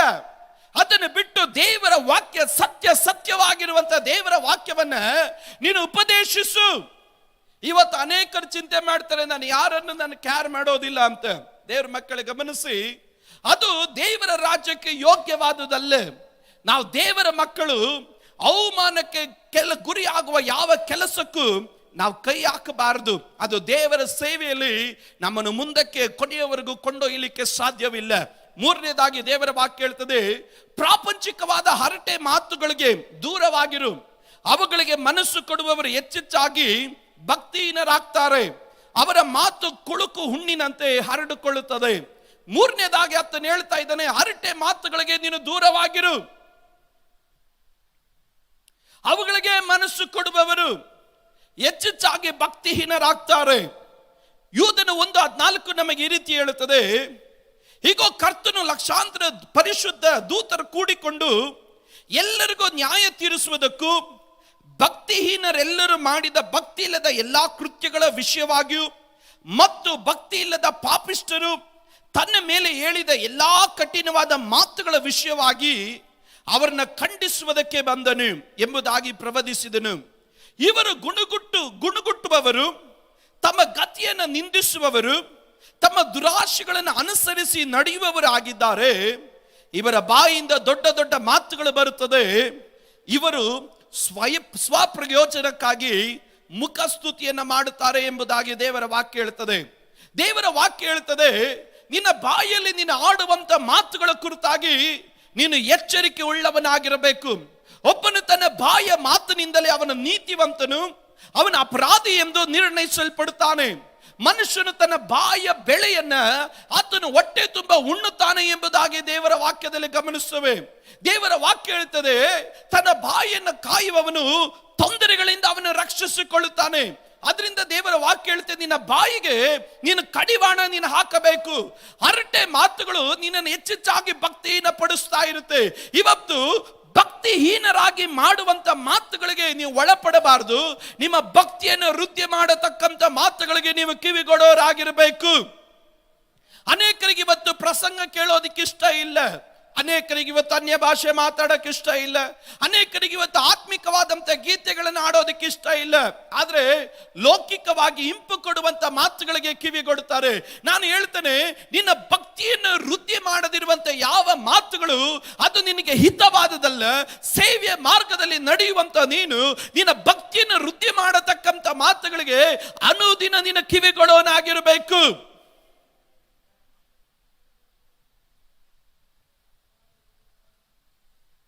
ಮೂರನೇದಾಗಿ ದೇವರ ವಾಕ್ಯ ಹೇಳುತ್ತದೆ, 21ನೇ ವಾಕ್ಯ ಹೇಳುತ್ತದೆ, ಹೀನ ನಡತೆಯುಳ್ಳವರ ಸಹವಾಸವನ್ನು ನೀನು ಬಿಡಬೇಕು. ಹೀನ ನಡತೆಯುಳ್ಳವರ ಸಹವಾಸವನ್ನು ಬಿಟ್ಟು ನಿನ್ನನ್ನು ನೀನು ಶುದ್ಧಿ ಮಾಡಿಕೊಂಡರೆ ನೀನು ಯಜಮಾನನಿಗೆ ಉತ್ತಮವಾದಂಥ ಬೆಳಕಿಗೆ ನೀನು ಯೋಗ್ಯನಾಗಿರುತ್ತಿ. ಸೇವೆಯ ಮಾರ್ಗ, ಆತ್ಮಿಕವಾದಂಥ ಜೀವಿತ ಎನ್ನುವುದು ಎರಡು ದೋಣಿಯ ಯಾತ್ರೆಯಲ್ಲ. ನಮ್ಮ ಹಿರಿಯ ಬೋಧಕರು ಯಾವಾಗಲೂ ಹೇಳೋ ಪ್ರಕಾರ ಕಂಕ್ಲಲ್ಲಿ ಇರೋದು ಬೇಕು, ಮೇಲ್ಗಡೆ ಇರೋದು ಬೇಕು ಎಂದು ಹಿಡಿದುಕೊಂಡು ನಾವು ಮುಂದಕ್ಕೆ ಸಾಗೋದಕ್ಕೆ ಸಾಧ್ಯ ಇಲ್ಲ. ಈ ಸೇವೆಯ ಹಾದಿಯಲ್ಲಿ ನಿನ್ನನ್ನು ಆತ್ಮೀಕದಲ್ಲಿ ಬೆಳೆಸಲಿಕ್ಕೆ ಸಾಧ್ಯವಾಗದಿರುವಂತ ಗುಂಪಿನಲ್ಲಿ ನೀನು ಯಾವತ್ತೂ ಪಾಲುಗಾರನಾಗಬಾರದು. ಹೀನ ನಡತೆ ಉಳ್ಳವರು ನಿನ್ನನ್ನು ಅಶುದ್ಧಕ್ಕೆ ದಬ್ಬುವ, ನಿನ್ನನ್ನು ಆಲಯದಿಂದ ದೂರ ಆಗಲಿಸುವ, ನಿನ್ನನ್ನು ಪ್ರಾರ್ಥನೆಯಿಂದ ದೂರ ಆಗಲಿಸುವ. 1ನೇ ಕೀರ್ತನೆ ಹೇಳ ಪ್ರಕಾರ, ಯಾವನು ದುಷ್ಟರ ಆಲೋಚನೆಯಂತೆ ನಡೆಯದೆ, ಪಾಪಾತ್ಮನ ಮಾರ್ಗದಲ್ಲಿ ನಿಂತುಕೊಳ್ಳದೆ, ಧರ್ಮ ನಿಂದಕರ ಸಂಗಡ ಕೂತುಕೊಳ್ಳದೆ, ಅದನ್ನು ಬಿಟ್ಟು ಕರ್ತನ ಧರ್ಮಶಾಸ್ತ್ರದಲ್ಲಿ ಆನಂದ ಪಡುವನಾಗಿ ಅದನ್ನೇ ಹಗಲಿರುಳು ಧ್ಯಾನಿಸುವವನು, ನಿನ್ನನ್ನ ದೇವರ ಸಮ್ಮುಖದಿಂದ ದೂರ ಅಗಲಿಸಿ ನಿನ್ನನ್ನು ಅಶುದ್ಧಕ್ಕೂ ನಿನ್ನನ್ನು ಬೇಡದಿರುವಂತ ಸಂಗತಿಗಳಿಗೂ ನಿನ್ನನ್ನು ದೂರ ಎಳೆಯುವವರ ಸಹವಾಸವು ನಿನ್ನ ಜೀವನದಲ್ಲಿ ಇದ್ದರೆ, ಅದನ್ನು ಬಿಟ್ಟು ಬಂದ್ರೆ ಮಾತ್ರನೇ ಆಲಯದಲ್ಲಿ ನೀನು ಉತ್ತಮವಾದ ಬಳಕೆಗೆ ಬರಲಿಕ್ಕೆ ಸಾಧ್ಯ. ಇವತ್ತು ಆಲಯದಲ್ಲಿ ಸೇವೆ ಮಾಡಬೇಕಾದವರು ಅನೇಕರು ಏನಕ್ಕೆ ಸೇವೆಯಲ್ಲಿ ಇಲ್ಲ ಅಂತ ಹೇಳಿದ್ರೆ, ಅದು ಸಭೆಯ ಒಂದು ತೊಂದರೆ ಅಲ್ಲ, ಅವರು ಮಾಡ್ತಿರುವ ಸಹವಾಸದ ತೊಂದರೆ. ಇವತ್ತು ಸಭೆ, ಇವತ್ತು ದೇವರ ರಾಜ್ಯ ಎಲ್ಲರಿಗೂ ಆಮಂತ್ರಣ ಕೊಡ್ತಾ ಇದೆ, ಬನ್ರಿ ಲೋಕದ ಕಟ್ಟ ಕಡೆಯವರೆಗೂ ಸುವಾರ್ತೆಯನ್ನು ಸಾರ್ರಿ. ಅದು ಕ್ರಿಸ್ತನನ್ನು ನಂಬಿರುವಂತ ಪ್ರತಿಯೊಬ್ಬರಿಗೂ ಇರುವಂತ ಒಂದು ಆಮಂತ್ರಣ. Everybody has a chance, everybody has a opportunity, everybody has a open door. ಪ್ರತಿಯೊಬ್ಬನಿಗೂ ತೆರೆದ ಬಾಗಿಲಿದೆ, ಪ್ರತಿಯೊಬ್ಬನಿಗೂ ಅವಕಾಶಗಳಿದೆ, ಪ್ರತಿಯೊಬ್ಬನಿಗೂ ಆಮಂತ್ರಣ ಇದೆ. ಆದ್ರೆ ಸಹವಾಸದ ನಿಮಿತ್ತವಾಗಿ ಕೆಲವರು ಸೇವೆಗಳಲ್ಲಿ ಬರದಂತೆ ಅವರು ದೂರ ಉಳಿತಾರೆ. ಮನೋರಂಜನೆಗಳಲ್ಲೂ, ತಪ್ಪಾದಂತ ಪರಿಕಲ್ಪನೆಗಳಲ್ಲೂ, ತಪ್ಪಾದಂತ ಭಾವನೆಗಳಲ್ಲೂ, ತಪ್ಪಾದಂತ ಚಿಂತೆಗಳಲ್ಲಿ ತೊಡಗಿಕೊಂಡವರಾಗಿ ಸಹವಾಸಗಳ ನಿಮಿತ್ತವಾಗಿ ಸೇವೆಯ ಹತ್ತಿರನೇ ಅವರು ಬರೋದಿಲ್ಲ. ಅವರ ಒಂದು ಚಿಂತೆ ಅನೇಕ ವಿಧವಾದಂತ ದೂಷಣೆಗಳು, ಅನೇಕ ವಿಧವಾದಂತ ಇಕ್ಕಟ್ಟಿನ ಅಭ್ಯಂತರದ ಮಾತುಗಳನ್ನು ಹೇಳ್ತಾರೆ. ನಾನು ಒಂದು ಕಾರ್ಯ ಹೇಳ್ತಾನೆ, ನಿನ್ನನ್ನ ಸೇವೆಯಲ್ಲಿ ಕರ್ತನ ಕಾರ್ಯಗಳಲ್ಲೂ ಮುಂದಕ್ಕೆ ಬಿಡದಿರುವಂತ ಯಾವ ಸಹವಾಸ ಅದು ಹೀನವಾದ ಸಹವಾಸ. ಅದನ್ನು ಬಿಟ್ಟು ನಮ್ಮನ್ನು ನಾವು ಪರಿಶುದ್ಧ ಮಾಡಿಕೊಂಡ್ರೆ, ಕಾರಣ ದೇವರು ಪರಿಶುದ್ಧನು. ದೇವರು ಹೇಳಿದನು, ನಾನು ಪರಿಶುದ್ಧನಾಗಿರುವ ನಿಮಿತ್ತವಾಗಿ ನೀವೇನಾಗಿರಬೇಕು? ಪರಿಶುದ್ಧರಾಗಿರಬೇಕು. ನಿನ್ನನ್ನು ನೀನು ಪರಿಶುದ್ಧ ಮಾಡಿಕೊಂಡಾಗ ಬೈಬಲ್ ನಮಗೆ ಸ್ಪಷ್ಟವಾಗಿ ತಿಳಿಸುತ್ತೆ, ನಿನ್ನ ಯಜಮಾನನ ಕೆಲಸಕ್ಕೆ ನೀನು ಉತ್ತಮವಾದಂಥ ಉಪಯುಕ್ತನಾಗಿ, ಯೂಸ್ಫುಲ್ ವೆಸಲ್ ಆಗಿ ನಿನ್ನನ್ನು ದೇವರ ಆತನು ಮಾರ್ಪಡಿಸ್ತಾನೆ. ಅಶುದ್ಧನಾಗಿ ಇಟ್ಟುಕೊಂಡು ಅಶುದ್ಧದ ನಡತೆಯಲ್ಲಿ ನಡೆಯುತ್ತಾ ದೇವರೇ ನನ್ನನ್ನು ಉಪಯೋಗಿಸು ಅಂದ್ರೆ ನಿಶ್ಚಯವಾಗಿ ಇಲ್ಲ. ಬೈಬಲ್ ಅಲ್ಲಿ ಹೇಳುತ್ತೆ, ಕರ್ತನ ನಾಮವನ್ನು ಹೇಳಿಕೊಳ್ಳುವವರೆಲ್ಲರೂ ದುರ್ಮಾರ್ಗತನವನ್ನು ಬಿಟ್ಟು ಬಿಡಬೇಕು ಎಂಬುವಂತ ಲಿಪಿ ಉಂಟು. ಕರ್ತನ ಸೇವೆ ಪರಿಶುದ್ಧವಾದುದು, ಕರ್ತನ ಮಾರ್ಗಗಳು ಪರಿಶುದ್ಧವಾದುದು, ಕರ್ತನು ಕೊಡಲ್ಪಡುವ ಕೃಪಾವರಗಳು ಅದು ಪರಿಶುದ್ಧವಾದುದು. ಆ ಸೇವೆಯನ್ನು ನಾವು ಹೊಂದಿಕೊಳ್ಳಬೇಕಾದ್ರೆ ನಮ್ಮನ್ನು ನಾವು ಶುದ್ಧಿ ಮಾಡಿಕೊಳ್ಳಬೇಕಾಗಿರುವುದು ಬಹಳ ಪ್ರಾಮುಖ್ಯತೆ ಉಳ್ಳದು. ಅದರಿಂದಲೇ ದೇವರ ವಾಕ್ಯ ಹೇಳುತ್ತದೆ, ಯವನಸ್ಥನೆಂದು ಯಾರು ನೀನು ಯವನ ಇಚ್ಛೆಗಳಿಗೆ ನೀನು ದೂರವಾಗಿರು, ನೀತಿ, ವಿಶ್ವಾಸ, ಪ್ರೀತಿ ಮತ್ತು ಸಮಾಧಾನವನ್ನ ಸಂಪಾದಿಸುವುದಕ್ಕೆ ಶುದ್ಧ ಹೃದಯ ಉಳ್ಳವರ ಸಂಗಡ ಸೇರಿ, ಕರ್ತನನ್ನು ಬೇಡಿಕೊಳ್ಳೋರ ಸಂಗಡ ಸೇರಿ ನೀನು ಪ್ರಯಾಸ ಪಡು. ನಿನಗೊಂದು ಒಳ್ಳೆ ಫ್ರೆಂಡ್ ಇರಬೇಕಾದ್ರೆ ಅವನಿಗೆ ಒಳ್ಳೆ ಹೃದಯ ಇರಬೇಕು, ಪರಿಶುದ್ಧವಾದ ಹೃದಯ ಇರಬೇಕು. ಪರಿಶುದ್ಧವಾದ ಹೃದಯ ಇಲ್ಲದಿರುವವನು ಯಾರು ಆತ್ಮಿಕನಿಗೆ ಒಂದು ಒಳ್ಳೆಯ ಉತ್ತಮನಾದ ಸ್ನೇಹಿತನಾಗೋದಕ್ಕೆ ಸಾಧ್ಯ ಇಲ್ಲ. ಬೈಬಲ್ ಹೇಳ್ತದೆ, ಪರಿಶುದ್ಧರಾಗಿ ದೇವರ ಭಯಭಕ್ತಿ ಉಳ್ಳವರಾಗಿ ಜೀವಿಸುವವರ ಸಂಗಡ ನೀನು ಸೇರಿ ಪ್ರಯಾಸ ಪಡು. ಈ ಆತ್ಮಿಕವಾದಂತ ಜೀವಿತದ ಓಟದಲ್ಲಿ ನಾವು ಯಾರ ಸಂಗಡ ಪ್ರತಿದಿನ ಓಡ್ತಾ ಇದ್ದೀವಿ ಎಂಬುದನ್ನು ನಾವು ಚೆನ್ನಾಗಿ ಅರ್ಥ ಮಾಡಿಕೊಳ್ಳಬೇಕು. ಅಶುದ್ಧವಾದಂತ ಕಾರ್ಯಗಳಲ್ಲಿ ತೊಡಗಿರುವವರ ಸಂಗಡ ನಾವೆಂದಿಗೂ ಪಾಲುಗಾರರಾಗಿ ಹೋಗಬಾರದು. ಕಾರಣವೇನೆಂದ್ರೆ, ನಮ್ಮ ಓಟ ಅದು ಕೊನೆಯವರೆಗೂ ಓಡೋದಕ್ಕೆ ಸಾಧ್ಯ ಇಲ್ಲ. ಪರಿಶುದ್ಧ ಹೃದಯದೊಟ್ಟಿಗೆ ಕರ್ತನ ಸಂಗಡ ಕರ್ತನಲ್ಲಿ ಪ್ರಯಾಸ ಪಡೋರ ಸಂಗಡ ನಾವು ಸೇರಿ ನಾವು ಪ್ರಯಾಸ ಪಡಬೇಕು. ಆಗ ನೀನು ಏನ್ ಮಾಡ್ತೀಯ? ದೇವರಲ್ಲಿ ಶ್ರೇಷ್ಠವಾದದನ್ನ ಸಂಪಾದನೆ ಮಾಡೋದಕ್ಕೆ ಸಾಧ್ಯವಾಗುತ್ತೆ. 3ನೇ ಅಧ್ಯಾಯಕ್ಕೆ ಪ್ರವೇಶ ಮಾಡಿದಾಗ, ಕಡೆ ಕಾಲದಲ್ಲಿ ಸಭೆಗಳು, ವಿಶ್ವಾಸಿಗಳು ಯಾವ ರೀತಿ ಇರುತ್ತದೆ ಎಂಬುದಾಗಿ ದೇವರ ವಾಕ್ಯ ನಮಗೆ ಸ್ಪಷ್ಟವಾಗಿ ತಿಳಿಸಿಕೊಡುತ್ತೆ. ಆದರೆ ಕಡೆ ದಿವಸಗಳಲ್ಲಿ ಕಠಿಣ ಕಾಲ ಬರುವುದೆಂದು ತಿಳಿದುಕೋ. ಪೌಲನು ತಾನು 2000 ವರ್ಷದ ಹಿಂದೆ ಆತನ ಹೇಳ್ದ ಕಡೆ ಕಾಲ ಬರ್ತದೆ ಅಂತ ತಿಳಿದುಕೋ ಅಂತ. 2000 ವರ್ಷ ಆದ್ಮೇಲೆನೂ ಸಹ ಇವತ್ತು ನಾವು ವಚನಗಳನ್ನು ನಾವು ಓಡ್ತಾ ಇದ್ದೇವೆ. ಈ ಕಾಲಘಟ್ಟದಲ್ಲಿ ದೇವರ ವಾಕ್ಯ ಹೇಳ್ತದೆ, ಈ ಕಡೆ ಕಾಲದಲ್ಲಿ ಮನುಷ್ಯರು ಏನಾಗಿರ್ತಾರೆ? ಸ್ವಾರ್ಥ ಚಿಂತಕರು, ಹಣದಾಸೆ ಉಳ್ಳವರು, ಬಡಾಯಿ ಕೊಚ್ಚಿಕೊಳ್ಳುವವರು, ಅಹಂಕಾರಿಗಳು, ದೂಷಕರು, ತಂದೆ ತಾಯಿಗಳಿಗೆ ಅವಿದ್ಯರು, ಉಪಕಾರ ನೆನೆಸದವರು, ದೈವ ಭಯವಿಲ್ಲದವರು, ಮಮತೆ ಇಲ್ಲದವರು, ಸಮಾಧಾನವಾಗದವರು, ಚಾಡಿ ಹೇಳುವವರು, ದಮೆ ಇಲ್ಲದವರು, ಉಗ್ರತೆ ಉಳ್ಳವರು, ಒಳ್ಳೆಯದನ್ನು ಪ್ರೀತಿಸದವರು, ದ್ರೋಹಿಗಳು, ದುಡುಕಿನವರು, ಉಬ್ಬಿಕೊಂಡವರು, ದೇವರನ್ನು ಪ್ರೀತಿಸದೆ ಭೋಗಗಳನ್ನೇ ಪ್ರೀತಿಸುವವರು, ಭಕ್ತಿಯ ವೇಷವಿದ್ದು ಅದರ ಬಲವನ್ನ ಬೇಡ ಎನ್ನುವವರು ಆಗಿದ್ದಾರೆ. ಇಂಥವರ ಸಹವಾಸವನ್ನ ಮಾಡದಿರು ಎಂದು ಎಚ್ಚರಿಕೆ ಕೊಡ್ತಾ ಇದ್ದಾನೆ. ಪೌಲನು ತಾನು ಹೇಳ್ತಾ ಇದ್ದೇನೆ, ಯಾರ ಸಹವಾಸ ನೀನು ಮಾಡಬೇಡ. ಭಕ್ತಿಯ ವೇಷವಿದ್ದು ದೇವರ ಬಲ ಬೇಡ ಎನ್ನುವವರ ಸಹವಾಸ ನೀನು ಮಾಡಬೇಡ. ಪ್ರಾರ್ಥನೆಗೆ ಬರ್ತಾ ಇದೀವಿ, ಹೆಚ್ಚಾಗಿ ಪ್ರಾರ್ಥನೆ ಮಾಡೋಣ ಬೇಡ, ಹೆಚ್ಚಾಗಿ ಬೈಬಲ್ ಓದೋಣ ಬೇಡ, ಹೆಚ್ಚಾಗಿ ಆಲಯದಲ್ಲಿದ್ದು ಸೇವೆ ಮಾಡೋಣ ಬೇಡ. ಭಕ್ತಿ ಇದೆ, ಭಕ್ತಿ ವೇಷ ಇದೆ, ಆದ್ರೆ ಶಕ್ತಿ ಇಲ್ಲ, ಬೇಡ ಅಂತವ್ರ ಸಹವಾಸ.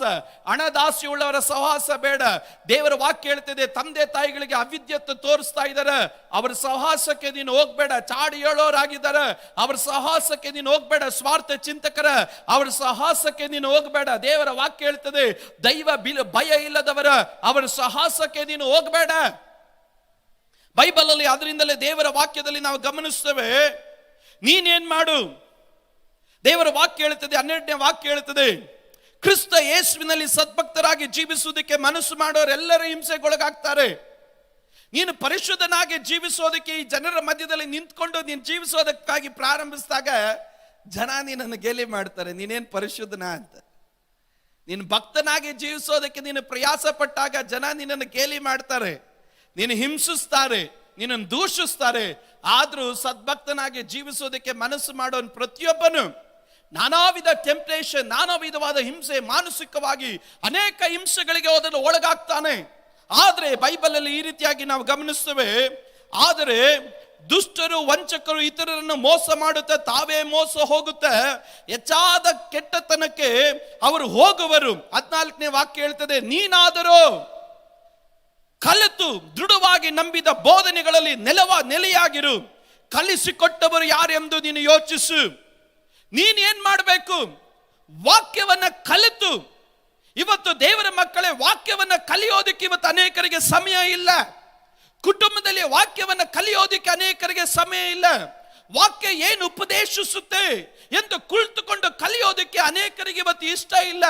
ಪ್ರಸಂಗ ನಾವು ಕೇಳ್ತೀವಿ, ವ್ಯಕ್ತಿಗತವಾಗಿ ನಮ್ಮ ಮನೆಯಲ್ಲಿರುವಂತ ಮೇಜಿನ ಮುಂದೆ ನಾವು ಕುಳಿತುಕೊಂಡು ವಾಕ್ಯವನ್ನು ನಾವು ಕಲಿತೀವ? ಇಲ್ಲ. ಇವತ್ತು ಪೌಲನು ತಾನು ತಿಮೋಥೆಯನಿಗೆ ಹೇಳ್ತಾ ಇದ್ದಾನೆ, ನೀನು ಕಲಿತ ವಾಚನಗಳು, ನಿನಗೆ ಉಪದೇಶಿಸಿದಂತ ವಚನಗಳಲ್ಲಿ ನೀನು ದೃಢವಾಗಿ ನೀನು ನಿಲ್ಲು. ನಾವು ಕಲಿಯುವವರಾಗಿರಬೇಕು. ಈ ಕಾಲಘಟ್ಟದಲ್ಲಿ ನಮ್ಮ ಸಂತತಿಗಳು, ಈ ಕಾಲಘಟ್ಟದಲ್ಲಿ ನಮ್ಮ ಕುಟುಂಬ ವಾಕ್ಯದಲ್ಲಿ ಕಲಿತಾಗ ಮಾತ್ರನೇ. ರವಿ ಜಕರಿಯ ಅವರು ಸಾಯೋದಕ್ಕಿಂತ ಮುಂಚಿತವಾಗಿ ಒಂದು ಪದ ಹೇಳಿದ್ರು. ಅವ್ರು ಹೇಳಿದ್ರು, ಮುಂದಿನ ತಲೆಮಾರನ್ನ ನೋಡ್ಬೇಕಾದ್ರೆ ಭಯಂಕರ ಭಯ ಅನಿಸುತ್ತೆ ನನಗಂತೆ. ಆ ಇಂಟರ್ವ್ಯೂ ಅವ್ರು ಕೇಳಿದ್ರು, ಏನಕ್ಕೆ ಭಯ ಅನಿಸುತ್ತೆ ಅಂದ್ರೆ, ಮುಂದಿನ ತಲೆಮಾರುಗಳು ಮನೋರಂಜನೆಯ ಆರಾಧನೆಗಳಲ್ಲಿ, ಮನೋರಂಜನೆಯ ವಾಕ್ಯಗಳಲ್ಲಿ ಕುಳಿತಿದ್ದಾರೆ. ನಾಳೆ ಬೇರೆ ಒಂದು ಜನರು ಬಂದು ಅವರಿಗೆ ವಾಕ್ಯದಲ್ಲಿ ಒಂದು ಪ್ರಶ್ನೆ ಹೇಳಿದ್ರೆ ಪ್ರಶ್ನೆಗೆ ಉತ್ತರ ಹೇಳತಕ್ಕಂಥ ಸಾಮರ್ಥ್ಯ ಮುಂದಿನ ತಲೆಮಾರುಗಳಿಗಿಲ್ಲ. ಆದ್ರಿಂದ ಮುಂದಿನ ತಲೆಮಾರಿನ ಆ ಸೇವೆಯ ಹಾದಿಯನ್ನು ಕಂಡಾಗ ನನಗೆ ಭಯವಾಗುತ್ತೆ ಎಂಬುದಾಗಿ ಅನುಭವಸ್ಥರಾದಂಥ ಸೇವಕರಾದಂಥ ರವಿ ಜಕರಿಯ ಅವರು ಹೇಳಿದ್ರು. ಕಾರಣ ಇವತ್ತು ಹಾಡುಗಳಿದೆ, ಇವತ್ತು ಮನೋರಂಜನೆಗಳಿದೆ, ಇವತ್ತು ಅನೇಕ ವಿಧವಾದಂಥ ಸಂದೇಶಗಳು, ಕಿವಿಗೆ ಇಂಪು ಕೊಡೋ ಸಂದೇಶ ಇದೆ. ಆದ್ರೆ ಸಭೆಯ ಹೊರಗಡೆ ಹೋಗಿ ಯಾರಾದ್ರೂ ಒಂದು ಪ್ರಶ್ನೆ ದೇವರ ವಾಕ್ಯದಿಂದ ಕೇಳಿದ್ರೆ ಅದಕ್ಕೆ ಉತ್ತರ ಹೇಳತಕ್ಕಂಥ ಸಾಮರ್ಥ್ಯ ನಿಮ್ಮಲ್ಲಿ, ನಿಮ್ಮ ಸಂತತಿಗಳಲ್ಲಿ ಇದೆಯಾ ಎನ್ನುವಂತ ಪ್ರಶ್ನೆಗೆ ಉತ್ತರವನ್ನ ಸಭೆ ಹೇಳಬೇಕಾಗಿಲ್ಲ, ನಿಮಗೆ ನೀವೇ ಕೇಳ್ಕೋಬೇಕು.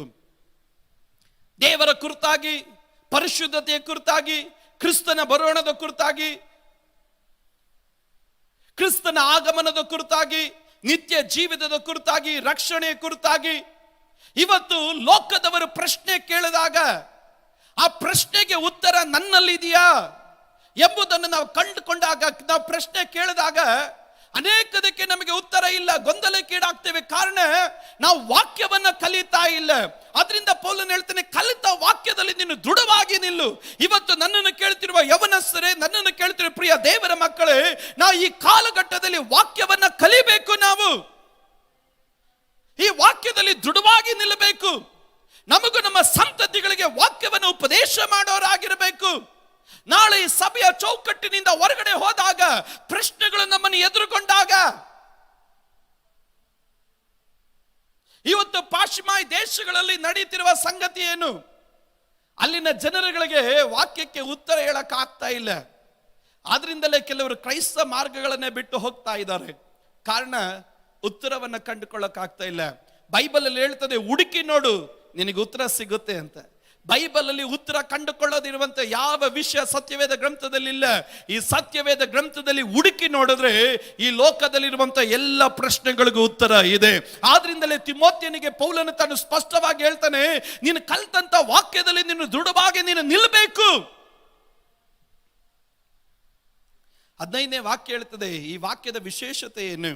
3ನೇ ಅಧ್ಯಾಯದ 15ನೇ ವಾಕ್ಯ, ಆ ಗ್ರಂಥಗಳು ಕ್ರಿಸ್ತ ಯೇಸುವಿನಲ್ಲಿರುವ ನಂಬಿಕೆ ಮೂಲಕ ರಕ್ಷಣೆ ಹೊಂದಿಸುವ ಜ್ಞಾನವನ್ನು ಕೊಡುವುದಕ್ಕೆ ಶಕ್ತವಾಗಿದೆ. 16ನೇ ವಾಕ್ಯ, ದೈವ ಪ್ರೇರಿತವಾದ ಪ್ರತಿಯೊಂದು ಶಾಸ್ತ್ರವು ಉಪದೇಶಕ್ಕೂ, ಖಂಡನೆಗೂ, ತಿದ್ದುಪಾಟಿಗೂ, ನೀತಿ ಶಿಕ್ಷೆಗೂ ಉಪಯುಕ್ತವಾಗಿದೆ. ಅದರಿಂದನೇ ದೇವರ ಮನುಷ್ಯನು ಪ್ರವೀಣನಾಗಿ ಸಕಲ ಸತ್ಕಾರ್ಯಕ್ಕೆ ಮಾಡುವುದಕ್ಕೆ ಅವನ ಸತ್ಪನ್ನನಾಗಿರುವನು. ಈ ವಿಲ್ ಬಿ ರೆಡಿ. ಯಾರು ವಾಕ್ಯವನ್ನು ಕಲಿತಾರೋ ಅವರಲ್ಲಿ ಮೆಚೂರಿಟಿ, ಏನಕ್ಕಾಗಿ? ಎಲ್ಲ ದೈವಿಕವಾದ ಕಾರ್ಯಗಳನ್ನು ಮಾಡೋದಕ್ಕೆ ಅವನಲ್ಲಿ ಪಕ್ವತೆ ಬರುತ್ತೆ. ನಿನ್ನ ಸೇವೆಯಲ್ಲಿ ಪಕ್ವತೆಗೆ ಪ್ರವೀಣನಾಗಿ, ಎಲ್ಲದರಲ್ಲೂ ಎಬಿಲಿಟಿ ಉಳ್ಳವನಾಗಿ ನಿನ್ನನ್ನು ಮಾರ್ಪಡಿಸೋದು. ನಿನ್ನ ಎಬಿಲಿಟಿ ಎಲ್ಲ ದೇವರ ವಾಕ್ಯದ ಅಂಡರ್ಸ್ಟ್ಯಾಂಡಿಂಗ್, ನಿನ್ನ ಜೀವನದಲ್ಲಿ ಎಲ್ಲಾ ಕಾರ್ಯಗಳನ್ನು ಮಾಡೋದಕ್ಕೆ ಪಕ್ವತೆಗೆ ತರೋದು. ಆದ್ರಿಂದಲೇ ಈ ದೇವರ ವಾಕ್ಯ ಒಂದು ಮನುಷ್ಯನಿಗೆ ರಕ್ಷಣೆಯನ್ನು ಯಾವ ರೀತಿ ಹೊಂದಿಕೊಳ್ಳೋದಕ್ಕೆ ಸಾಧ್ಯ ಎನ್ನುವಂತ ಜ್ಞಾನವನ್ನು ಕೊಡುವಂತ ಶಕ್ತಿ ಉಳ್ಳದು. ಈ ವಾಕ್ಯವನ್ನ ಕಲಿಬೇಕು ಎಂಬುದಾಗಿ ಪೌಲನು ತನ್ನ ಸಭೆಗೆ ಆತನು ಉಪದೇಶ ಮಾಡ್ತಾನೆ, ತಿಮೋಥೆಯನಿಗೆ ಆತನು ಉಪದೇಶ ಮಾಡ್ತಾನೆ. Never compromise to the word of God. ದೇವರ ವಾಕ್ಯಕ್ಕೆ ಎಂದಿಗೂ ಹೊಂದಾಣಿಕೆ ಮಾಡಿಕೊಳ್ಬಾರ್ದು. ಈ ದಿವಸಗಳಲ್ಲಿ ಸಭೆಯೇ, ದೇವರ ಮಕ್ಕಳೇ, ವಾಕ್ಯವನ್ನು ಕಲಿಯುವುದರಲ್ಲಿ ಎಲ್ಲಾದ್ರೂ ನಿದ್ದೆ ಮಾಡ್ತಾ ಇದ್ರೆ ನಿಮ್ಮ ಮನೆಗಳಲ್ಲಿ ಉಪದೇಶಿಸಬೇಕು, ನಿಮ್ಮ ಸಂತತಿಗಳಿಗೆ ಉಪದೇಶಿಸಬೇಕು. ನಿಮ್ಮ ಕುಟುಂಬದಲ್ಲಿ ದೇವರ ವಾಕ್ಯದ ಪಾರಾಯಣವನ್ನು ಮಾಡತಕ್ಕಂತೆ ದೇವರ ಸಮ್ಮುಖದಲ್ಲಿ ಒಪ್ಪಿಸಿಕೊಡುವವರಾಗಿರಬೇಕು. ವಾಕ್ಯವನ್ನು ನಾವು ಕಲಿಯೋರಾಗಿರಬೇಕು. 4ನೇ ಅಧ್ಯಾಯಕ್ಕೆ ಪ್ರವೇಶ ಮಾಡಿದಾಗ ಪೌಲನು ತನ್ನ ಕೊನೆಯ ಮಾತುಗಳ ಕುರಿತಾಗಿ ಆತನು ಹೇಳ್ತಾನೆ. ಪೌಲನಲ್ಲಿದ್ದಂಥ ನಿರೀಕ್ಷೆ, ಪೌಲನ ಕಡೆಯ ಮಾತುಗಳು. 2ನೇ ವಾಕ್ಯದಲ್ಲಿ ಆತನು ಹೇಳ್ತಾನೆ, ದೇವರ ವಾಕ್ಯವನ್ನ ನೀನು ಸಾರು. ಅನುಕೂಲವಾದ ಕಾಲದಲ್ಲಿಯೂ ಅನಾನುಕೂಲವಲ್ಲದ ಕಾಲದಲ್ಲಿಯೂ ಅದರಲ್ಲಿ ನೀನು ಆಸಕ್ತನಾಗಿರು. ಪೂರ್ಣ ದೀರ್ಘ ಶಾಂತಿಯಿಂದ ಉಪದೇಶಿಸು, ಖಂಡಿಸು, ಗದರಿಸು, ಎಚ್ಚರಿಸು. ಯಾಕೆಂದರೆ ಜನರು ಸ್ವಸ್ಥ ಬೋಧನೆಯನ್ನು ಸಹಿಸಲಾರದ ಕಾಲ ಬರುತ್ತದೆ. ಅದರಲ್ಲಿ ಅವರು ತೀಟೆ ಕಿವಿ ಉಳ್ಳವರಾಗಿ ತಮ್ಮ ದುರಾಶೆಗಳಿಗೆ ಅನುಕೂಲವಾದ ಅನೇಕ ಉಪದೇಶಕರನ್ನು ಇಟ್ಟುಕೊಳ್ಳುವರು. ಅವರು ಸತ್ಯ ಬೋಧನೆಗೆ ಕಿವಿಗೊಡದೆ ಕಲ್ಪನಾ ಕಥೆಗಳನ್ನು ಕೇಳುವುದಕ್ಕೆ ಹೋಗುವರು. ಆದರೆ ನೀನು ಎಲ್ಲಾ ವಿಷಯಗಳಲ್ಲಿ ಸ್ವಸ್ಥ ಚಿತ್ತನಾಗಿರು. ಪೌಲನು ತಾನು ಹೇಳ್ತಾ ಇದ್ದಾನೆ, ಒಂದು ಕಾಲ ಬರುತ್ತೆ ಜನ ತೀಟೆ ಕಿವಿ ಉಳ್ಳವರು, ಅಂದ್ರೆ ಅವರಿಗೆ ಇಷ್ಟ, ಜನರಿಗೆ ಇಷ್ಟ ಉಳ್ಳದನ್ನೇ ಪ್ರಸಂಗ ಮಾಡುವಂತ ಬೋಧಕರುಗಳನ್ನು ಇಟ್ಕೊಳ್ತಾರೆ. ಖಂಡಿಸೋರ್ನ ಇಷ್ಟ ಇಲ್ಲ, ತಿದ್ದೋರ್ನ ಇಷ್ಟ ಇಲ್ಲ, ಗದರಿಸೋರ್ನ ಇಷ್ಟ ಇಲ್ಲ, ಪರಿಶುದ್ಧತೆ ಮಾತಾಡೋರ ಕುರಿತಾಗಿ ಇಷ್ಟ ಇಲ್ಲ, ನ್ಯಾಯ ತೀರ್ಪು ಮಾತನಾಡೋರ ಕುರಿತಾಗಿ ಇಷ್ಟ ಇಲ್ಲ, ಕ್ರಿಸ್ತನ ಬರೋಣದ ಸಿದ್ಧತೆ ಕುರಿತಾಗಿ ಮಾತನಾಡೋರು ಇಷ್ಟ ಇಲ್ಲ. ಕಾರಣವೇನೆಂದ್ರೆ ಅವರ ಕಿವಿಗಳಿಗೆ ಇಂಪು ಕೊಡುವಂತ ಸಂದೇಶಕರುಗಳಿಗೆ ಮಾತ್ರನೇ ಅವರ ಕಿವಿಗೊಡೋದಕ್ಕೆ ಅವರು ಇಷ್ಟಪಡ್ತಾರೆ. ಆದ್ರೆ ಪೌಲನು ಹೇಳ್ತಾನೆ, ನೀನು ದೀರ್ಘ ಶಾಂತಿಯಿಂದ ನೀನು ಉಪದೇಶಿಸು, ಖಂಡಿಸು. ತೀಟೆ ಕಿವಿ ಉಳ್ಳವರಾದ್ರೂ ಜನ ಕೇಳದಿದ್ರು ನೀನು ಉಪದೇಶ ಮಾಡ್ತಾ ಇರು, ನೀನು ಖಂಡಿಸ್ತಾ ಇರು, ನೀನು ಎಚ್ಚರಿಸ್ತಾ ಇರು, ಗದರಿಸ್ತಾ ಇರು. ಪಾಪದಿಂದ ಮನ ತಿರೋದಕ್ಕೂ, ಅಶುದ್ಧವಾದ ಮಾರ್ಗಗಳನ್ನು ಬಿಡೋದಕ್ಕೂ, ಕ್ರಿಸ್ತನ ಬರೋಣದ ಸಿದ್ಧತೆಗೋಸ್ಕರವಾಗಿ ಜನರು ನೀನು ಸ್ಥಿರಪಡಿಸ್ತಾ ಇರು. ಇದು ಯಾರು ಹೇಳ್ತಾ ಇರೋದು? ಪೌಲನೇ ಹೇಳ್ತಾ ಇರೋದು. ಜೀವನದಲ್ಲಿ ಏನಾಗ್ತಾರೆ, ಅವರು ಕಲ್ಪನಾ ಕಥೆಗಳು, ಐಡಿಯಾಲಜಿಗಳನ್ನ ಊಹಿಸಿಕೊಂಡು ಹೇಳೋದನ್ನ, ಐಡಿಯಾಗಳಿಂದ ತುಂಬಲ್ಪಟ್ಟ ಸಂದೇಶಗಳನ್ನು ಕೇಳೋದಕ್ಕೆ ಇಷ್ಟಪಡ್ತಾರೆ ಹೊರತು ಸತ್ಯವನ್ನ ಕೇಳೋದಕ್ಕೆ ಇಷ್ಟಪಡೋದಿಲ್ಲ, ಪರಿಶುದ್ಧತೆಯನ್ನು ಕೇಳೋದಕ್ಕೆ ಇಷ್ಟಪಡೋದಿಲ್ಲ, ದೈವಿಕವಾದಂತ ಪ್ರಕಟಣೆಗಳನ್ನು ಕೇಳೋದಕ್ಕೆ ಇಷ್ಟ ಇಲ್ಲ. ನೀನು ಅದರಲ್ಲಿ ಸ್ಥಿರವಾಗಿರು. ಯಾವ್ದ್ರಲ್ಲಿ ಸ್ಥಿರವಾಗಿರು? ಸತ್ಯ ಬೋಧನೆಯಲ್ಲಿ ನೀನು ಸ್ಥಿರವಾಗಿರು. ಸತ್ಯ ವಾಕ್ಯವನ್ನ ಬಿಗಿಯಾಗಿಡ್ಕೊ. ಸತ್ಯ ವಾಕ್ಯದಲ್ಲಿ ನಡಿ, ಅದನ್ನು ಖಂಡಿಸು, ಎಚ್ಚರಿಸು, ಉಪದೇಶಿಸು, ಜನರಿಗೆ ನೀನು ಅದನ್ನು ಮಾರ್ಗದರ್ಶನ ಮಾಡು ಎಂಬುದಾಗಿ ದೇವರ ವಾಕ್ಯದಲ್ಲಿ ನಾವು ಗಮನಿಸ್ತೇವೆ.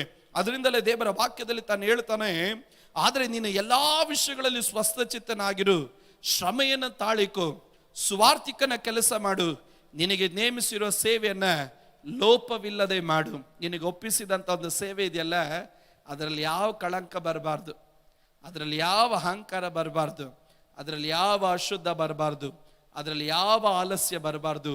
ನಿನಗೆ ದೇವರು ಯಾವ ರೀತಿ ಸೇವೆಯನ್ನು ಒಪ್ಪಿಸಿದನೋ ಹಿಂತಿರುಗಿ ಕೊಡಬೇಕಾದ್ರೆ ಪರಿಶುದ್ಧವಾಗಿ, ಅಭಿವೃದ್ಧಿಯಾಗಿ, ಲೋಪ ಇಲ್ಲದಂತೆ ಆ ದೇವರ ಕಡೆ ಆ ಸೇವೆಯನ್ನು ಹಿಂತಿರುಗಿ ಕೊಡತಕ್ಕಂತೆ ಲೋಪ ಇಲ್ಲದವನಾಗಿ ನಿನಗೊಪ್ಪಿಸಿದಂಥ ಸೇವೆಯನ್ನ ನೀನು ಮಾಡು. ಇವತ್ತು ದೇವರ ಮಕ್ಕಳೇ, ದೇವರು ನಮಗೆ ಕೊಟ್ಟಂತ ಸೇವೆಯನ್ನ ಲೋಪ ಇಲ್ಲದಂತೆ, ಯಾವ ದೋಷ, ಯಾವ ಕಳಂಕ, ಯಾವ ಅಹಂಕಾರ, ಯಾವ ತಿರಸ್ಕಾರ, ಯಾವ ಆಲಸ್ಯ ಇಲ್ಲದಂತೆ, ಅದನ್ನು ಲೋಪ ಇಲ್ಲದಂತೆ ಮಾಡತಕ್ಕಂಥ ಜವಾಬ್ದಾರಿ, ಕಾಪಾಡಿಕೊಳ್ಳತಕ್ಕಂಥ ಜವಾಬ್ದಾರಿ ನಮ್ಮ ಮೇಲೆ ಉಂಟು ಎಂಬುದು ನಾವು ಎಂದಿಗೂ ಮರೆಯಂಗಿಲ್ಲ.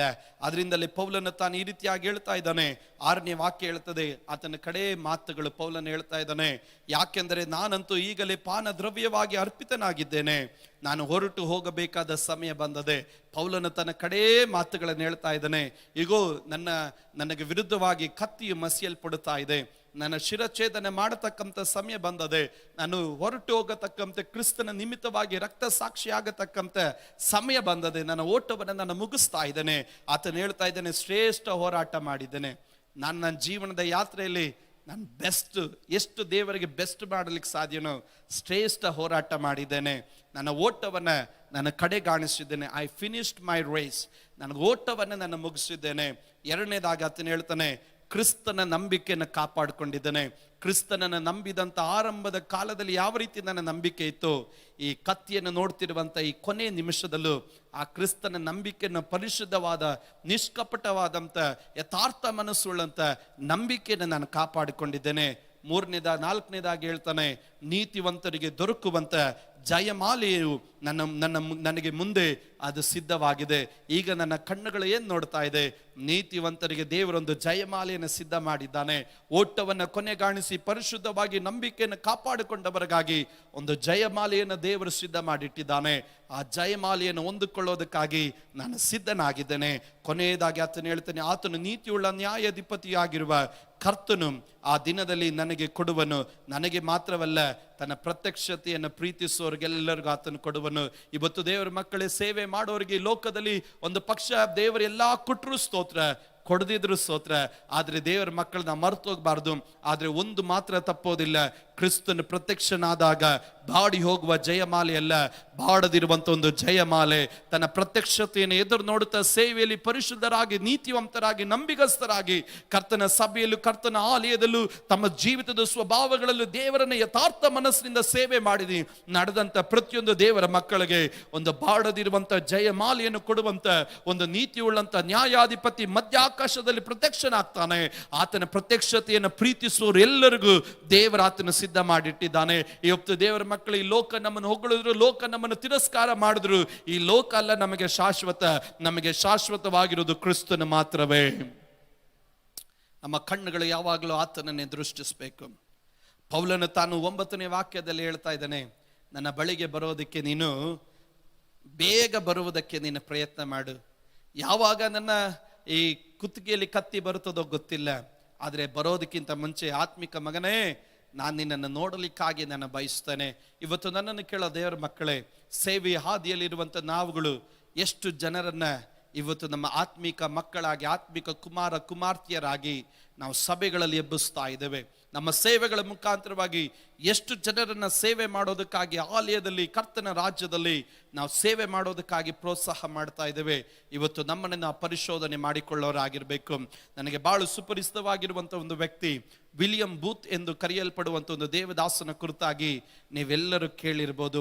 ಸ್ಯಾಲ್ವೇಷನ್ ಆರ್ಮಿಯ ಆ ಸೇವೆಯನ್ನ, ಆ ಸಭೆಗಳನ್ನ, ಸಂಸ್ಥೆಯನ್ನ ಲೋಕ ವ್ಯಾಪಕವಾಗಿ ತಂದಂತ ಒಂದು ದೇವದಾಸನು ವಿಲಿಯಂ ಬೂತ್. ಆದರೆ ವಿಲಿಯಂ ಬೂತ್ ಆತನು ಹೊರಗಡೆ ಬರುವುದಕ್ಕಿಂತ ಮುಂಚಿತವಾಗಿ ಸ್ಯಾಲ್ವೇಷನ್ ಆರ್ಮಿ ಎನ್ನುವಂಥ ಸಭೆ ಒಂದು ಚಿಕ್ಕ ಸಭೆಯಾಗಿ ಅದು ನೇಮಿಸಲ್ಪಟ್ಟಿತು.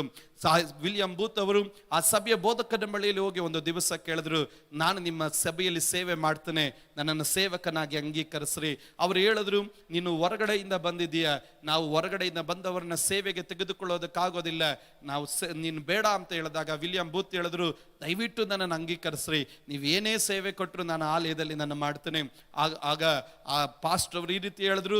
ವಿಲಿಯಂ ಬೂತ್ ಅವರಿಗೆ ಹೇಳಿದ್ರು ಏನಂತಂದ್ರೆ, ಅಲ್ಲಿ ಹೊರಗಡೆ ಒಂದು ಚಿಕ್ಕ ಕೋಣೆ ಇದೆ, ಆ ಕೋಣೆ ಒಳಗಡೆ ಅವತ್ತಿನ ಕಾಲದಲ್ಲಿ ಆ ಜನರೆಲ್ಲರೂ ಅವರ ಕೆಲಸಗಳನ್ನು ಮಾಡಿಕೊಂಡು ಬಂದಾಗ ಅವರು ಧರಿಸಿಕೊಂಡಂತ ಶೂಗಳನ್ನು ಬಿಚ್ಚಿ ಅವರ ಆಲಯದ ಒಳಗಡೆ ಅವರು ಬರ್ತಾ ಇದ್ರು. ಶೂಗಳನ್ನ ಇಡೋದಕ್ಕೆ ಒಂದು ರ್ಯಾಕರ್ ಇತ್ತು. ಆ ರ್ಯಾಕರ್ನಲ್ಲಿ ಶೂಗಳನ್ನಿಟ್ಟು ಅವರ ಆಲಯದ ಒಳಗಡೆ ಬರ್ತಾ ಇದ್ರು. ಆ ಹಿರಿಯ ಬೋಧಕರು ಹೇಳಿದ್ರು, ನಾನು ಹೇಳೋವರೆಗೂ ನೀನು ಆಲಯದ ಒಳಗಡೆ ಬರಬಾರ್ದು, ಆದ್ರೆ ಪ್ರತಿ ಸಾರಿ ನೀನು ಆಲಯದಲ್ಲಿ ನೀನು ಆ ಆಲಯದ ಹೊರಗಡೆ ಆ ಶೂ ಬಿಡುವಂತ ರ್ಯಾಕರ್ ಹತ್ರ ನೀನು ಕುತ್ಕೊಳ್ಬೇಕು. ಪ್ರತಿ ಸಾರಿ ಒಂದು ವಿಶ್ವಾಸಿ ಬಂದು ಆತನ ಶೂ ಬಿಟ್ಟು ಆತನ ಒಳಗಡೆ ಬರ್ತಾನೆ, ಹೊರಗಡೆ ಬರೋಕ್ಕಿಂತ ಮುಂಚೆ ಕ್ಲೀನ್ ಆಗಿ ಆ ಶೂವನ್ನ ಪಾಲಿಶ್ ಮಾಡಿ ನೀನು ಅಲ್ಲಿ ಇಟ್ಟಿರಬೇಕು. ನಿನಗೆ ಇದೇ ಸೇವೆಯನ್ನ ನಾನು ಕೊಡ್ತಾ ಇದ್ದೀನಿ ಅಂತ ಹೇಳಿದಾಗ ವಿಲಿಯಂ ಬೂತ್ ನಕ್ಕೊಂಡು ಅವರು ಆ ಶೂ ರ್ಯಾಕರ್ ಹತ್ರ ಅವರು ಕುಳಿತುಕೊಂಡ್ರು. ಹೆಚ್ಚು ಕಮ್ಮಿ 1 ವರ್ಷಗಳ ಕಾಲ ಅವರು ಆ ಶೂನ ರ್ಯಾಕರ್ ಹತ್ರ ಕುತ್ಕೊಂಡ್ರು. ಒಂದು ದಿವಸ 1 ವರ್ಷದಲ್ಲಿ 1 ಸಾರಿಯೂ ಸಹ ವಿಲಿಯಂ ಬೂತ್ ಆಲಯದ ಒಳಗಡೆ ಬರಲಿಲ್ಲ. ಪಾಸ್ಟರ್ ಹೇಳೋವರೆಗೂ ಆಲಯದ ಒಳಗಡೆ ಅವರ ಕಾಲು ಇಡಲಿಲ್ಲ. ಪ್ರತಿ ಸಾರಿ ಅವರು ಅಲ್ಲಿ ಆಲಯಕ್ಕೆ ಬಂದಾಗ ಆ ಶೂ ಬಿಡೋ ಸ್ಥಳದಲ್ಲಿ ಅವರು ಕುತ್ಕೊಳ್ತಾ ಇದ್ರು. ಜನ ಬಂದು ಶೂ ಬಿಟ್ಟಾಗ ಅವರು ಕೊಳೆ ಹಿಡ್ದಂತ, ಕೆಸರಿಡದಂತ, ಧೂಳು ಹಿಡ್ದಂತ ಆ ಶೂಗಳನ್ನ ಕೈಗಳಲ್ಲಿ ತೆಗೆದುಕೊಂಡು ತಮ್ಮ ತೊಡೆ ಮೇಲೆ ಇಟ್ಕೊಂಡು ಅದನ್ನು ಚೆನ್ನಾಗಿ ಪಾಲಿಶ್ ಮಾಡಿ ಮತ್ತೆ ಅವರು ಇಡ್ತಾ ಇದ್ರು. ಹೆಚ್ಚು ಕಮ್ಮಿ 1 ವರ್ಷಗಳ ಕಾಲ ಅವರು ಅದೇ ರೀತಿಯಲ್ಲಿ ಅವರ ಕಾರ್ಯಗಳನ್ನ ಮಾಡಿದ್ರು. ಒಂದು ದಿವಸ ಆ ಸಭೆಯಲ್ಲಿ ಒಂದು ದೊಡ್ಡ ಉಜ್ಜೀವನ ಕೂಟ ನಡೀತಾ ಇದೆ. ಒಂದು ದೊಡ್ಡ ಉಜ್ಜೀವನ ಕೂಟ ನಡೀತಿರುವಂತ ಒಂದು ಸಮಯದಲ್ಲಿ ಅವರು ಆಮಂತ್ರಿಸಲ್ಪಟ್ಟಂತ ಒಂದು ಬೋಧಕರು ಬರಲಿಲ್ಲ. ಆಮಂತ್ರಿಸಲ್ಪಟ್ಟಂತ ಬೋಧಕರು ಬರದೇ ಇದ್ದಾಗ ಆ ಸಭೆಯ ಹಿರಿಯ ಬೋಧಕರಿಗೆ ಬಹಳವಾಗಿ ನಿರಾಶೆ ಆಯಿತು, ಬಹಳವಾಗಿ ವೇದನೆ ಅನುಭವಿಸಿದ್ರು. ಅಯ್ಯೋ, ಆಮಂತ್ರಿಸಲ್ಪಟ್ಟಂತ ಪಾಸ್ಟರ್ ಬರಲಿಲ್ಲ, ಪ್ರಾಸಂಗಿಕರು ಬರಲಿಲ್ಲ, ಸಾವಿರಾರು ಜನ ಇದ್ದಾರಲ್ಲ, ಯಾವ ರೀತಿಯಲ್ಲಿ ಇವರಿಗೆ ನಾನು ಸೇವೆ ಮಾಡೋಕೆ ಸಾಧ್ಯ? ಈ ಸಮಯದಲ್ಲಿ ಯಾವ ಪಾಸ್ಟರ್ಗಳನ್ನು ಕರೆಸಲಿ ಎಂದು ಅವರು ಪ್ರಾರ್ಥನೆ ಮಾಡ್ತಿರೋ ಸಮಯದಲ್ಲಿ ದೇವರ ಆತ್ಮನು ತಕ್ಷಣವಾಗಿ ಆತನ ಹೇಳಿದನು, ಆ ಶೂನ್ ರ್ಯಾಕರ್ ಮಧ್ಯದಲ್ಲಿ ಇರುವಂತ ವಿಲಿಯಂ ಬೂತ್ಗೆ ಹೇಳಬೇಕು ನೀನು ಪ್ರಸಂಗ ಮಾಡೋದಿಕ್ಕೆ ಅಂತ. ತಕ್ಷಣವಾಗಿ ಇವ್ರಿಗೆ ಆಶ್ಚರ್ಯ, ಆ ವಿಲಿಯಂ ಬೂತ್ಗೆ ಶೂವನ್ನು ಒರೆಸ್ತಿರೋ ಅನ್ಗ ಅಂತ ಹೇಳಿದಾಗ ದೇವರ ಆತ್ಮನ ಹೇಳಿದನು, ಹೌದು, ಆ ವಿಲಿಯಂ ಬೂತ್ಗೆ ನೀನು ಹೇಳು ಪ್ರಸಂಗ ಮಾಡೋದಿಕ್ಕೆ ಎಂಬುದಾಗಿ. ತಕ್ಷಣವಾಗಿ ಆ ದೇವದಾಸರು ಹೋಗಿ ಆ ವಿಲಿಯಂ ಬೂತ್ಗೆ ಹೇಳಿದ್ರು, ಆ ಬರಬೇಕಾದಂತ ಗೆಸ್ಟ್ ಪ್ರೀಚರ್ ಬರಲಿಲ್ಲ, ನೀನು ಪ್ರಸಂಗ ಮಾಡಬೇಕು ಎಂಬುದಾಗಿ. ತಕ್ಷಣವಾಗಿ ವಿಲಿಯಂ ಬೂತ್ ಅವರು ಆ ಶೂಗಳನ್ನು ಒರೆಸುತ್ತಾ ಇದ್ದಂತ ಸ್ಥಳದಿಂದ ಎದ್ದು ಹೋಗಿ ಅವರು ಸೇವೆ ಮಾಡಿದ್ರು. ಆ ದಿನದಲ್ಲಿ ಸಭೆಯಲ್ಲಿ ಭಯಂಕರ ಉಜ್ಜೀವನ ನಡೆಯಿತು, ರೋಗ ಸೌಖ್ಯಗಳು ನಡೆಯಿತು, ದುರಾತ್ಮಗಳು ಬಿಟ್ಟು ಹೋಯಿತು, ಪಾಪಿಗಳು ಮನ ತಿರುಗಿದ್ರು. ಹಿರಿಯ ಬೋಧಕರು ಬಹಳ ಸಂತೋಷಪಟ್ಟು ಅವರ ಸೇವೆಯಲ್ಲಿ ಅವ್ರ ಕೂಟ ಎಲ್ಲ ಮುಗಿದಾದ್ಮೇಲೆ ಅಪ್ಪಿಕೊಂಡು ಅವರಿಗೆ ಒಂದು ಮಾತು ಈ ರೀತಿಯಾಗಿ ಹೇಳಿದ್ರು, ವಿಲಿಯಂ ಬೂತ್, ನೀನು ಅಲ್ಲಿ ಕುಳಿತುಕೊಂಡು ನೀನು ಮಾಡ್ತಾ ಇದ್ದಂತ ಸೇವೆಯಲ್ಲಿ ದೇವರು ನಿನ್ನನ್ನು ಸನ್ಮಾನಿಸಿದ್ದಾರೆ. ಹೇಗಿತ್ತು ಅನುಭವ ಅಂತ ಕೇಳಿದಾಗ ವಿಲಿಯಂ ಬೂತ್ ಆ ಹಿರಿಯ ಬೋಧಕರಿಗೆ ಹೇಳಿದ್ರು, ಪಾಸ್ಟ್ರೇ, 1 ವರ್ಷ ನಾನು ಅಲ್ಲಿ ರ್ಯಾಕರಲ್ಲಿ ಕುತ್ಕೊಂಡಾಗ 1 ವರ್ಷದಲ್ಲಿ ಹೆಚ್ಚು ಕಮ್ಮಿ 60ಕ್ಕಿಂತ ಹೆಚ್ಚು ಸಾರಿ ಇಡೀ ಬೈಬಲ್ ಅನ್ನು ನಾನು ಓದು ಮುಗಿಸ್ದೆ. 1 ವರ್ಷಕ್ಕೆ ಹೆಚ್ಚು ಕಮ್ಮಿ 60 ಸಾರಿಗಿಂತ ಹೆಚ್ಚು ಸಾರಿ ನನ್ನ ಬೈಬಲ್ ಅನ್ನು ನಾನು ಓದು ಮುಗಿಸ್ದೆ. ಶೂರ್ನ ಒರೆಸುತ್ತಿರುವಂತ ಸಮಯದಲ್ಲಿ ನನಗೆ ಪ್ರತಿದಿನ ದೇವರ ಆತ್ಮನ ಹೇಳ್ತಾ ಇದ್ದನು, ನಿನ್ನ ಸಮಯ ಬರುತ್ತದೆ, ನಿನ್ನ ಸಮಯ ಬರುತ್ತದೆ, ನಿನ್ನ ಸಮಯ ಬರುತ್ತದೆ, ನಿನ್ನ ಸಮಯ ಬರುತ್ತದೆ. ಪ್ರತಿದಿನ ಬೈಬಲ್ ಓದಿ ನನ್ನ ಶೂವನ್ನು ನಾನು ಒರೆಸ್ತಾ ಇದೆ. ದೇವರ ಅಲ್ಲಿ ಚರಿತ್ರೆ ಈ ರೀತಿಯಾಗಿ ಹೇಳ್ತದೆ, ವಿಲಿಯಂ ಬೂತ್ ಲೋಕ ಪೂರ್ತಿಯಾಗಿ ಸ್ಯಾಲ್ವೇಷನ್ ಆರ್ಮಿಯನ್ನು ಕೊಂಡೊಯ್ಯತಕ್ಕಂತ ಒಂದು ಶ್ರೇಷ್ಠ ದೇವದಾಸನಾಗಿ ದೇವರು ಮಾರ್ಪಡಿಸ್ತನು. ದೇವರ ಮಕ್ಕಳೇ, ಲೋಪ ಇಲ್ಲದಂತೆ ನಿನಗೆ ಒಪ್ಪಿಸಿದಂತ ಸೇವೆಯನ್ನು ನೀನು ಮಾಡಿದಾಗ ನೀನು ಅಲ್ಪನಾಗಿರ್ಬೋದು, ದೀನನಾಗಿರ್ಬೋದು, ನಿನ್ನ ಹೆಸರು ಗೊತ್ತಿಲ್ಲದವನಾಗಿರ್ಬೋದು, ಆದ್ರೆ ನಿನ್ನ ಸಮಯ ಬಂದೇ ಬರುತ್ತೆ. ದೇವರು ನಿನ್ನನ್ನು ನಿನ್ನ ಜೀವಿತವನ್ನು ದೇವರು ನಿನಗೆ ಒಪ್ಪಿಸಿ ನಿನಗೆ ಕೊಟ್ಟಂತ ಸೇವೆಯನ್ನು ಲೋಪ ಇಲ್ಲದಂತ ನಡೆಸುತ್ತಿರುವಂತ ಆ ನಂಬಿಗಸ್ತತೆಯನ್ನು ನೋಡಿ ದೇವರ ಆತನ ಮಾನಿಸ್ತಾನೆ. ದೇವರಿಗೆ ತಾಲಂತುಳ್ಳವರಲ್ಲ ಬೇಕಾಗಿರೋದು, ವಾಕ್ಚಾತುರ್ಯ ಎಲ್ಲ ಉಳ್ಳವರಲ್ಲ ಬೇಕಾಗಿರೋದು. ದೇವರಿಗೆ ಬೇಕಾಗಿರೋದು ನಂಬಿಗಸ್ತರಾಗಿ ಅವರಿಗೆ ಅವರ ವಶಕ್ಕೆ ಒಪ್ಪಿಸುವುದನ್ನ ಪವಿತ್ರಾತ್ಮನ ಮೂಲಕ ಕಾಪಾಡಿಕೊಂಡವರಾಗಿ ಆತ್ಮನಲ್ಲಿ ತಮ್ಮನ್ನು ತಾವು ತಗ್ಗಿಸಿ ಕರ್ತನ ಸಮಯಕ್ಕಾಗಿ ಕಾದಿರುವಂತ ವ್ಯಕ್ತಿಗಳು ದೇವರಿಗೆ ಬೇಕಾಗಿದ್ದಾರೆ. ಕಾರಣ ನನ್ನ ದೇವರು ಎಲ್ಲವನ್ನು ಕಾಣುವ ದೇವರು, ಆತನ ಕಣ್ಣಿಗೆ ಮರೆಯಾದದ್ದು ಒಂದು ಇಲ್ಲ. ಅದನ್ನೇ ಪೌಲನ ತಿಮೋತಿನಿಗೆ ತಾನು ಹೇಳಿದನು, ದೇವರು ಆತನು ಎಲ್ಲವನ್ನ ಕಾಣುವವನಾಗಿದ್ದಾನೆ. ಕರೆದಂತ ದೇವರನ್ನ ಮೆಚ್ಚಿಸೋದಕ್ಕೆ ನೀನು ಪ್ರಯಾಸ ಪಡು. ಎದ್ದು ನಿಂತ್ಕೊಳ್ಳೋಣ, ಪ್ರಾರ್ಥನೆ ಮಾಡೋಣ, ಕಣ್ಣುಗಳನ್ನು ಮುಚ್ಚೋಣ. ದೇವರು ನಂಬಿಗಸ್ತನು, ದೇವರು ನಂಬಿಗಸ್ತನು. ದೇವರು ನಮ್ಮನ್ನು ಪ್ರತಿಯೊಬ್ಬರನ್ನ ಕರೆದಿದ್ದಾನೆ. ದೇವರು ನಮ್ಮ ಪ್ರತಿಯೊಬ್ಬರನ್ನ ಆತನ ಆರಿಸಿಕೊಂಡಿದ್ದಾನೆ. ನಾವು ಕಣ್ಣುಗಳನ್ನು ಮುಚ್ಚೋಣ, ನಾವು ಪ್ರಾರ್ಥನೆ ಮಾಡೋಣ.